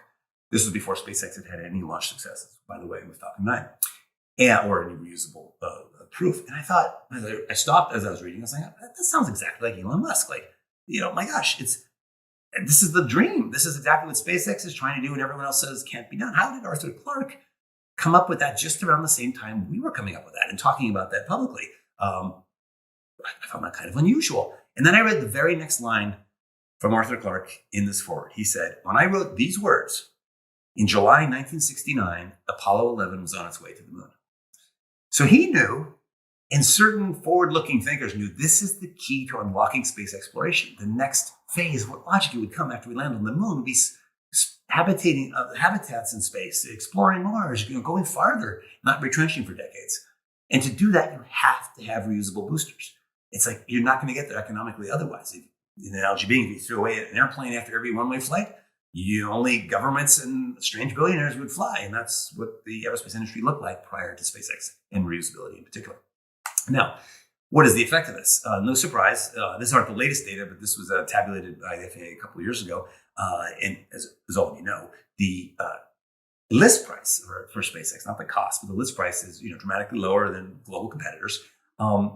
And it's going to be dropping further still. We'll get back to that in a moment. But keep this in mind, less than $10,000 a kilogram at the GTO. Well, what's the effect of that?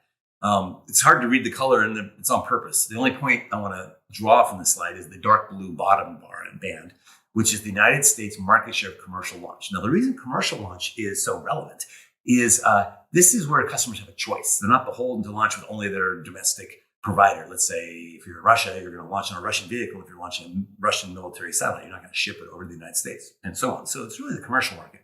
And we had in the United States 100% market share in 1980.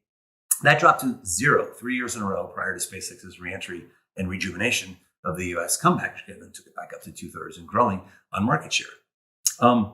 This again is, remember, when we had 0%, that wasn't because there weren't U.S. customers. There were plenty of U.S. customers flying commercial satellites for cable television and a bunch of transponders for telecom. And none of them there was nothing the US had to offer that was competitive. Now, in the not too distant future, as many of you know, Starship should lower this another 100-fold. Based on the forecast that Elon has put out, we're talking getting down in the order of $10, not $10,000, but $10 a kilogram to low Earth orbit, maybe 10 times that to Mars, the surface of Mars. So now, the earlier comparison was a GTO. This is a dramatic change still. Like if people thought this has been an industry that's gone through profound change, imagine how profound that will be to have another 10 or 100x further cost reduction. This opens up entirely new markets and opportunities. Well, how is it that SpaceX did this, by the way? One of the answers is that they had a vision that's bold and audacious and unlike their competitors, and that is to colonize Mars, to basically create a multi-planetary species out of humanity. And that is breathtakingly audacious, right? Before the last few years, people kind of dismissed that, I think, within the industry, the competitors, that is. And now they realize that is why reusability was such an important thing. That's why SpaceX invested estimated $1 billion into making this capability possible. If you were one of the incumbents just launching government satellites for your bread and butter, why go through all that effort when your competitors aren't going through that effort? Like, life was comfortable and simple, right? But if you want to get back from Mars, you have to reuse the hardware. If you, by the way, want to get back from Mars, you also want to reuse the fuel that you can make on Mars. So the switch and the huge investment in methane engines was also driven by that desire to get to Mars. So to recap, having a bold vision of how the world should be or inevitably will be, and then chaining back to the present, I think is the secret about Tesla and SpaceX for how you can make meaningful change today, iterating with customers today, but with a prize and a goal that motivates your employees like nothing else. And I think is motivating engineers and folks throughout the space industry. So what are some of the downstream effects? Well, look at this. 5x increase in the number of satellites launched in the last 5 years since SpaceX had entered the business. Now, this is not just SpaceX. There's rideshare programs. There's small sat launchers. Remember, 145 following quickly in SpaceX's footsteps, thinking that perhaps there's a niche for that. I'm not so bullish on that myself. About 2/3 of these were by Planet Labs, mostly in the area of remote sensing or Earth observation. It's been a phenomenal growth, 5x in 5 years. And if I had the graph going back, it wouldn't be so dramatic looking back in the back years. So that's been the sort of the first obvious beneficiary. If you lower the cost of access to space, you can have a proliferation of applications, if you will, in space. Everything from Earth observation, better GPS systems, better all kinds of imaging systems, frankly, better broadband data, as we'll soon be talking about. And that's analogous, in a sense, to the fiber build out to the internet. That before, if internet access was expensive, you wouldn't have all these cloud services. Once you had fiber build out and access proliferating for the lucky ones, you have this proliferation of applications and services. Now, I'll give you one quick example. When I was launching rockets again with my son out in the desert, we met this group from NASA and Google, strangely, and doing this thing called PhoneSat. Some of you may be familiar with that. They actually did launch Alexander Graham Bell, showing that an off-the-shelf Google phone is perfectly fine as a satellite, as a way to sort of galvanize a new kind of thinking within various folks in the space community and NASA that says you don't have to use such expensive equipment. You can overcome reliability issues in some cases in the software stack, and you can dramatically lower the cost, like 10,000-fold. I'm not blurring that, 10,000-fold reduction in cost that can be made up for in volume and just ship more and more products. It was a classic garage startup when we first invested. I led the seed round and the Series A, both literally in a garage, which I love. And they've now gone through many engineering builds. There was a time when they were actually coming out with a new physical design of the hardware every 2 months, and of course the software stack more rapidly still. Now, some of you may know this, the scale difference is immense. We're here with the ISS and 2 of the Planet Labs satellites coming out in the early days. And what they basically realized is by dramatically lowering the cost and complexity and flying closer to Earth, a smaller telescope can see just as well as a big, expensive one far away. As any photographer knows, you can do a lot better if you're closer to your subject, and the optics weight and cost goes way down. The reason people hadn't done that is that these satellites would deorbit too quickly, and if they're presumed to be expensive, and if launch is presumed to be expensive, you would never think about just launching new ones every few years. And Planet Labs has taken that to the extreme of almost disposable satellites. Just put up a new batch every year or two.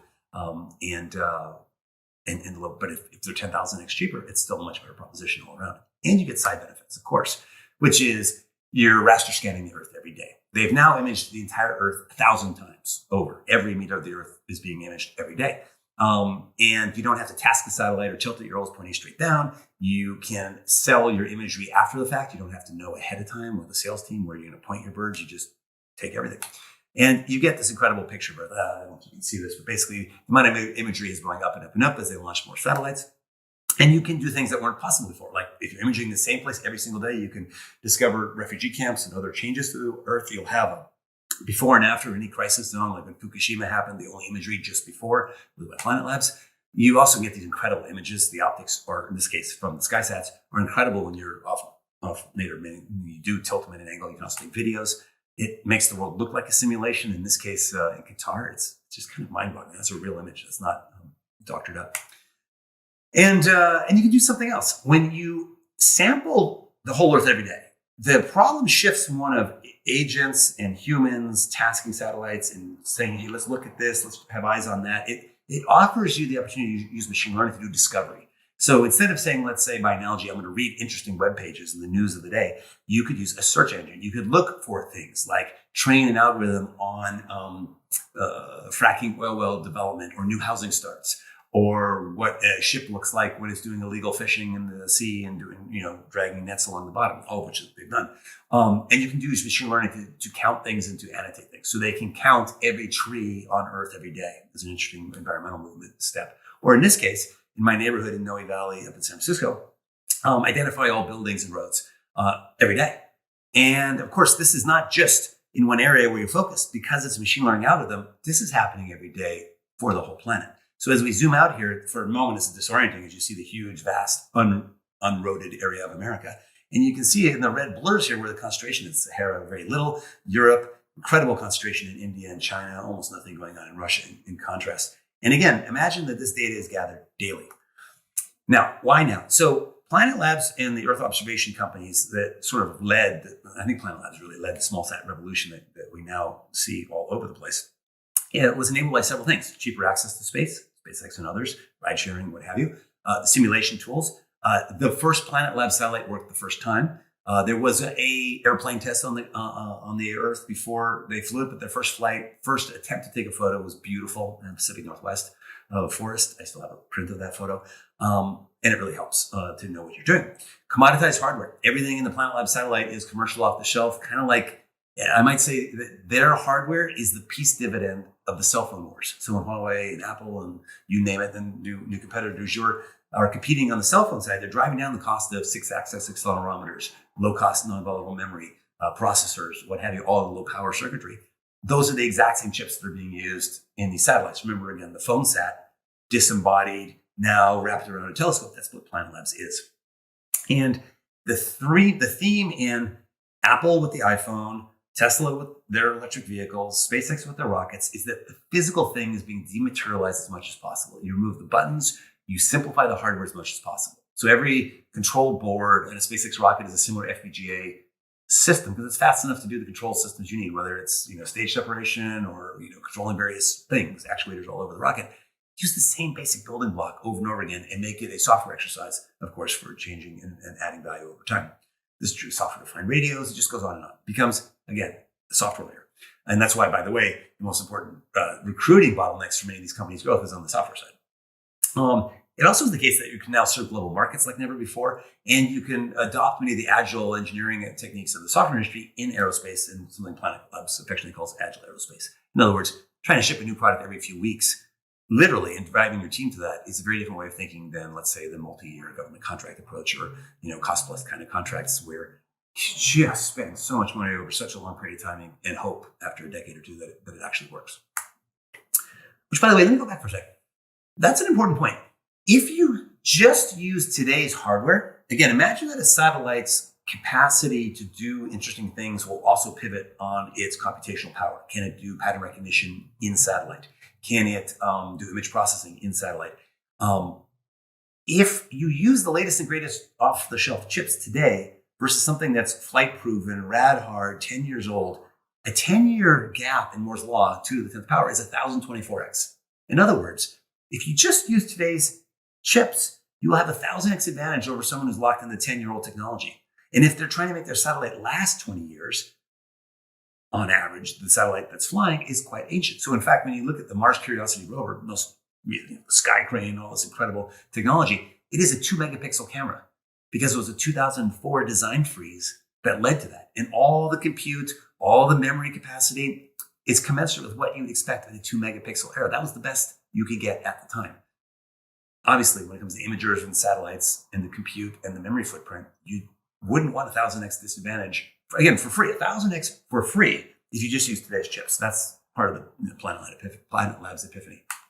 Okay, so what are some new things coming up? I'm super excited about orbital space tourism. On the top are some images of what it looks like, just to remind us, from the Gemini 11 mission, which, as some of you might recall, the Gemini spacecraft connected with an Agena target vehicle and then went higher still, setting new records for how high up humans had been, much higher than just the simple low Earth orbit stuff that had come before. And the Earth looks very different up there. That's where you see Earth streaming by. This is the experience that's almost religious or spiritual for the astronauts who have experienced it. It's the speed. And that speed relates to altitude, of course, but it's not that different, frankly, if you're 17 miles up, 50 miles up, 62 miles up. They all look the same. I hate to tell you. Having flown rockets and seen tons of video footage from 100,000 feet up, it looks just like that. The blackness of space, the thin blue line of the atmosphere, and what you see below, pretty much where you launch from. So unfortunately, all the suborbital tourist stuff coming up, let's say you launch out of the New Mexico spaceport, you'll see a part of New Mexico. That's it for the Earth. So just keep that in mind. Suborbital tourism, it's a hop. You'll see where you came from. Very different from orbital. And I think the excitement for me is orbital, both around the Earth and the Moon, and for some Mars. I'm more of a Moon and Earth person just for how much time I'm willing to commit to this. So that's where my dream is. But I would share that I think the suborbital trips are going to be really underwhelming. Other than some bragging rights initially, it will quickly commoditize and be safe. Otherwise, it's got bigger problems. And once it does that, the bragging rights will be a little bit weird. It'd be like saying, I took a first-class flight on a jet. You're like, yeah, and so did a lot of people. It's the big deal. It's not like getting your astronaut wings back when it was dangerous, back when it was like being a test pilot. This is going to be like you sit in an autonomous vehicle and they take you on a ride. It's just like flying an airplane. But that's really what it should be. To democratize access to space and space tourism, you shouldn't have to go through training. You shouldn't have to go through a selection period. And the difference this time around, when it's driven by commercial interests, unlike Apollo, unlike the space shuttle, it's not like you have to go through this life dedication to become an astronaut, like, maybe join the Air Force or dedicate your life to getting a PhD in Rendezvous, like Buzz did, the speaker earlier today. You could just be anybody and have earned enough money to take a flight. Now today, I'll admit, it's only for the super rich. Give it 10 years, 20 years max, it'll be like flying an airplane. This is what Elon's end goal is. When it's just fuel and you've reused the entire Starship, the cost to go in orbit around the Earth should be the same as a commercial airline ticket around the Earth. I don't think that has sunk in when people think about tourism. And when will that arrive? And will that be here in 5 years, 10 years, or 20 years? I'm personally thinking it's going to be between 5 and 10. The plan is sooner, but I'm betting on that. As long as I'm healthy, I don't have a car accident, and I have enough to afford an airline ticket, I can be an astronaut. That is an amazing vision that I hope will inspire and excite many of you here today. That could be you. Now, the other major business opportunity, perhaps bigger than any I've ever seen in my career, we're just going to start seeing this year and get into full gear next year. And that's, of course, broadband data from space. I've been super excited about this and working on it for quite a while now. And I can't tell you how exciting this is. This is going to bring the next 4 billion people online sooner than most forecasters outside of the space industry have been thinking about. These people will have access to online education. They'll be able to contribute to the global economy like they can't today. So anyone who doesn't have access is missing out on the global economy. And I don't know if there's any historical precedent of 4 billion people or that percentage of the population moving from being not part of the global discussion and the contribution of ideas and economic potential to becoming one. And that has me excited. This may be the biggest boom to the global economy in indirect ways we can't fully appreciate that the world has ever seen. And of course, it's one of the larger business opportunities the world's ever seen as well. When Google was first brainstorming the idea of this before spinning it out, they believed that it was a larger business opportunity than Google's core business of search itself. So in other words, they believe this exceeded any of their other current business units or business lines. They also, I think, maybe wisely thought maybe best not all under a Google umbrella, but maybe more of an independent third-party provider. So make a long story short, that's where we're heading. And as you know, this will be blanketing the Earth with a series of satellites that are basically, every latitude is treated equally. It's not like one area is capable of service more than another, other than some longitudinal effects. And in the long run, the whole world will be covered, but initially certain latitudes will be covered well. And so that's exciting. I'm looking forward to that starting at the end of this year. I recently tweeted, because I tested the ground station. I can't show you what that looks like quite yet, but the main dream and opportunity here is to make it really simple. You just plug it in and have it generally looking at the sky, and there you go. The thing that makes, by the way, this generation of satellite broadband possible is phased array antenna operating in the Ka and the Ku band. Prior to that, you had to have moving parabolic dishes. Most people think of a communication dish or like a radio telescope as something that has a parabola, and you have to point that at something. Well, with an electrically steerable phased array antenna, you remove all moving parts. And so earlier attempts like Teledesic and others to do these back in the days of parabolas, they penciled out to be just way too expensive. The key technology enabled in an indirect way by Moore's law and advances in power semiconductors and very high speed power semiconductors is making this antenna possible now, which it wasn't 20 years ago or even 10 years ago, and is the key technology linchpin of this whole architecture working. It also helps to have low-cost launch because there's a lot of satellites you have to put up. As you probably know, in the past when you had a satellite phone, there was a delay because you went to a geosynchronous satellite, something Arthur Clarke predicted, a certain orbit where you're hovering over the fixed place on Earth continuously. You never move. Whenever you fly close to Earth, there's no way to avoid that you're going to be in orbit relative to a ground position. So by being close, you lower latency dramatically, but you are in movement. So you have to have a network. You have to have thousands of satellites up to have continuous coverage, to always have one overhead. And so the ground station will be, handing off from one connection to another continuously, invisibly, of course, and making this product possible. In the nonprofit world, I've been a supporter of B612 for a while now, and we now have enough, thanks to Moore's law, computational capacity to run these enormously complex Monte Carlo simulations for all near-Earth asteroids that could potentially threaten life on Earth. Now, we don't have the trajectory of them all now, but we're about to get them from the LSST, which is coming online in 2021 in Chile. This is this huge wide-angle telescope that's going to survey 600,000 asteroids every single night. And from a few trajectory points, meaning understanding its velocity vector, you can now forecast out longer and longer. And that's computationally bound. So now about 50, in some cases 100 years of forward-looking trajectory, including gravitational slingshots and other things like that. And so what you can see here, red dots are, this is a simulation purposely made to intersect Earth in the distant future, but to sort of see the range of noise and then the probability function. You'll know exactly where it's going to hit and when it's going to hit, if it hits, but ultimately it's a probability. The red dots as a percentage of the total number of dots. And this is a snapshot in time. There's certain green ones that haven't hit Earth yet, and Earth will have moved by the time they are. And the other ones have swung around and have been affected by Earth's gravitational effect by having come just before Earth came in front. So that's why you see this interesting pattern in where the green dots are. Make a long story short, humanity's never had the capacity until now, in the last few years, to actually protect ourselves from all asteroid concerns. And I mean all, except for maybe the ones from outside our solar system, which is a tiny, tiny percentage of the total things that could threaten us. For the ones that are in anything like a near-Earth orbit, we can now model that. And all we need to do is gather the data. We used to think we had to launch a satellite in a near-Venus orbit looking outward to gather that. We hope the LSST will gather the data we need. And this is a nonprofit that is doing this and could use your support as well. Let me go to the next one. One other group, there's a nonprofit called Open Lunar Foundation I've been involved with since its founding. We actually held the organizing meetings at our office. And the main output of that, which I want to share for you today, is that the cost of a permanent lunar base, so a permanent human settlement on the moon, should be less than $3 billion. Now, that is much less than any prior government-funded study has come up with. And it was basically a simple analysis of bringing a lot of NASA people together, a lot of space people together from both commercial and non-commercial sectors, and say, okay, what is the current cost of launch using today's cost from SpaceX, not some historical cost? And it's pretty amazing. Chris Hadfield, the astronaut, is the chair of that endeavor. And it sort of seems to me much more likely that some business or nonprofit entity will create a permanent settlement elsewhere than a government, which is kind of mind-boggling to think of. But I believe we're in that era where it can be driven by business interests and it can be driven by opportunities, even though we're going to have government programs for sure. And I applaud that. In fact, we may be having a new space race between the US and China when it comes to the moon and Mars. And we'll see, because there's a lot to be said for the opinion the world has of a country based on its space program and its ability to explore the frontiers of the unknown. So let me end with some thoughts from people more wise than me. And each one has an anecdote attached to it. So well, actually, I'll start with a quote at the bottom here, then I'll read it to you. It's from the National Space Society. own Pyle. But he's quoting Buzz Aldrin. So these are Buzz Aldrin's words in the opening of Pyle's book, Space 2.0.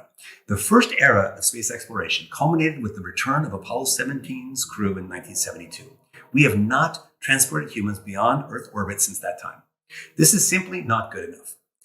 The promise of Apollo was of one of ever-grading expeditions to other worlds and in-depth explorations of them by human beings. Now, maybe that goes without saying, but not everyone in the space community would necessarily agree with Buzz. Some believe that, especially for deep space exploration, it should all be robotic probes. But it's good to think that the Apollo astronauts, many of whom you heard earlier today, are rooting for this future. In fact, I have this photo that you see on the left hanging in my office, and there's a near identical one hanging in SpaceX headquarters down in Hawthorne, where I got and personally solicited Apollo astronauts from each of the missions to give their congratulations or, well, tidings to SpaceX just after SpaceX had docked for the first time with the space station, or birth, to be more precise. And they said amazing things. I'll just read one quote, which I love, because it was Dave Scott, the Apollo 15 commander, formerly Apollo 9 astronaut as well. He wrote, in his own words, this was not with me prompting him, "The first leap of many giant steps to Mars." Now, it's a kind of an interesting twist on Neil Armstrong's one giant leap comment. But most importantly, Mars, onward, wishing SpaceX good wishes for that future. And I even got Gene Cernan, who at times has been a little curmudgeonly on this topic. Neil Armstrong, unfortunately, had passed, but of course I had Buzz Aldrin giving the big bold-faced congratulations and so on. I remember Al Bean was especially effusive, as was Charlie Duke and everyone else that you see here. Another interesting quote. This one from Stephen Hawking in a foreword to a book he wrote, where he wrote this foreword in 2009. "We need to renew our commitment to human spaceflight. Robotic missions are much cheaper and gather important scientific data, but they don't spread the human race into space, which should be our long-term strategy. If one is considering the future of humanity, we have to visit other worlds ourselves." Now, this, of course, echoes poetically what Elon Musk has been saying is the founding vision and mission of SpaceX is to colonize and make humanity a multi-planetary species, starting with Mars. Of course, it goes without saying, it's so invigorating and exciting to know that the two astronauts right now in orbit, the mission's underway. We wish them best of luck in their return in a few weeks back from station. But the going up part went very well, and it ushers a new era of spaceflight, right? America's flying astronauts again into space, thanks to commercial space. And, of course, the NASA collaboration. One last quote, which I love. Actually, two last quotes. One from Arthur C. Clarke, that same book, that same foreword in 2007. "Fortunately, we need not rely solely on governments for expanding humanity's presence beyond the Earth. In that sense, space travel is returning to where it started, with maverick pioneers dreaming of journeys to orbit and beyond." Now, this is kind of interesting, because if you look back at Goddard, Wernher von Braun, pioneers in the industry, they were motivated by science fiction. It may be the only area of science that had as its predicates the arts, right? Movies and books and films about the possibility of space travel before anyone had actually done it or even knew whether, for example, rockets would work in a vacuum, which was debated in the early days. So as the science fiction intersection with space is relevant in that many of the dreams some of us harbor and motivate us come from these underpinnings in science fiction. Now, Sir Arthur Clarke tragically died just months after writing this and never got to see SpaceX succeed. But in this foreword, he basically paints the picture of what has happened since and what will happen in the future. And again, he's an incredible forward-looking seer. So last quote from my favorite space book. I read many, but I love this one from Andrew Chaikin, Man on the Moon. It's the closing paragraph of the book. The book's about Apollo, of course. "Once we are living on the moon and venturing out across the solar system, the fact that we waited so long to resume our explorations will hardly matter. Historians of the far future may look back on Apollo and the missions that are yet to come as one great age of space exploration. But in my mind's eye, it's a slow dissolve, from memory to anticipation, from what has been to what will be, from dream to dream." I literally just got chills and goosebumps. Every time I read this, that has that effect on me. I love that. It's slow dissolve from dream to dream. So let me say thank you. Let me end with this image of Dragon currently at station. Breathtaking image from NASA. And say thank you for the National Space Society for being a believer in this possibility for so many years back when it was more of a crazy idea than it is today.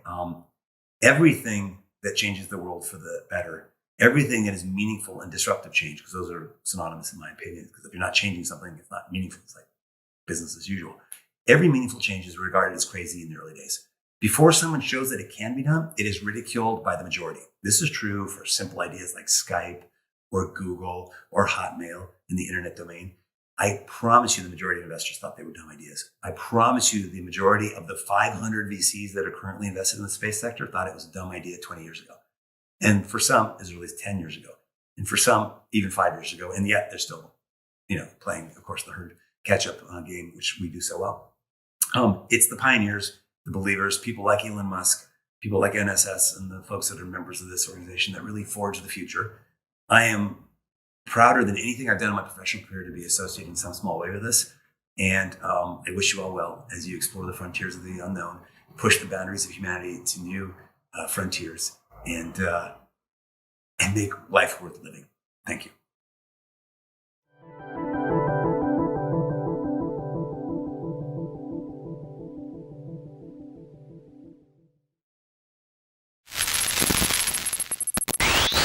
Hi, everybody. My name is Rayut Sarek Abramovich, PhD.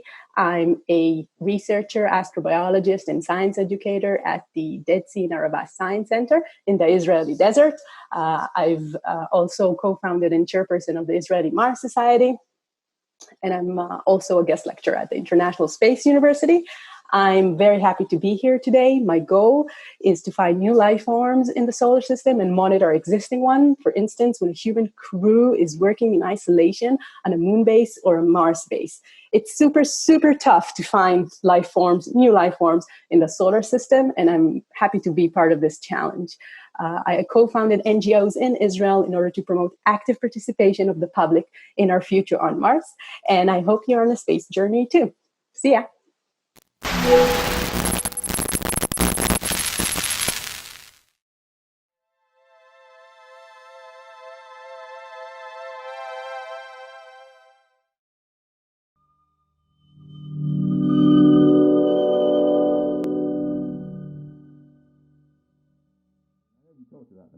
Being one of the perks, but I mean, what are the other reasons? Would you say the main draws? No, the NSS is just awesome. The people, we can't the hear information. There's so much going on that you just want to be a part of it. Take the helmets off. What? Huh? Do you hear something? It's just kids. Oh yeah. Oh, I don't know. But being a part of NSS is life-changing. Take the helmets off. What did you say? It's not clean audio. Oh, I didn't really think that through. I guess that's probably just one more thing that we'll have to deal with in space, isn't it? Not being able to talk to each other. Oh, your earring getting caught. Oh well. So, but I don't know, where were we? Oh, Day in Space! Well, we hope that you have enjoyed our broadcast on behalf of the National Space Society. I should like to thank my wonderfully talented and vivacious co-host, Dr. Cyan Proctor, for being part of this venture. It's been a real pleasure being here, chatting with you, Jeff, and of course, everybody out there. And if you have enjoyed this broadcast, you feel it's been enlightening, or you just want to learn more about the world of spaceflight, or as we hope and desire and wish you would want to be part of it, please join the National Space Society. Visit us at nss.org. And I think our viewers would actually enjoy being part of the mission to build a new and better future in space. Absolutely. I know I have. Right on. Well, I guess it's time for us to prepare for the mission. Yep, time to blast off. Right on. Well, I'll see you up there. I've really been looking forward to this. What do you mean? I mean, once we get into orbit and all that. Have you noticed? Yeah, it's I think fantastic. You're the backup. You're not going. What do you mean backup? I've got my special NASA jacket and everything. I'll wave to you from space. See you later, Jeff. What a letdown. Does the backup crew actually get to do anything? You get to communicate to me every once in a while. Oh, well, at least I get to be Capcom. That's something to look forward to. Let's go.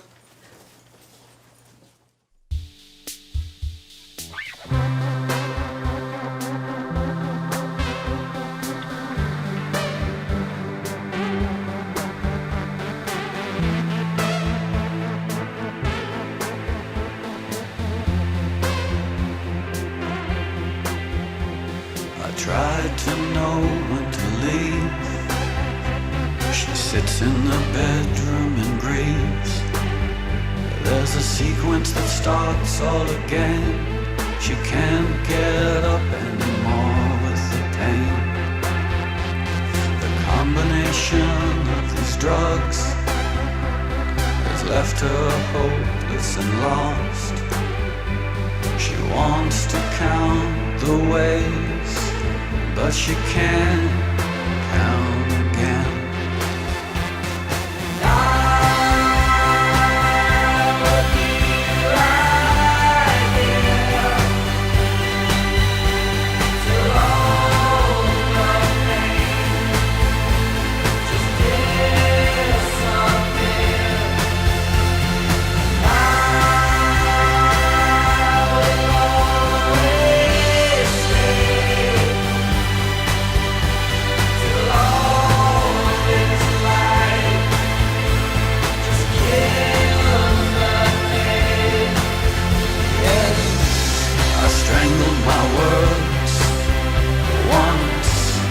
Tried 1,000 times, slaughtered like gods when the silver shines so hard. I tried to poison my life, always dreaming of the edge of the knife. She always looked backwards and I couldn't sit here for even 10 minutes or more.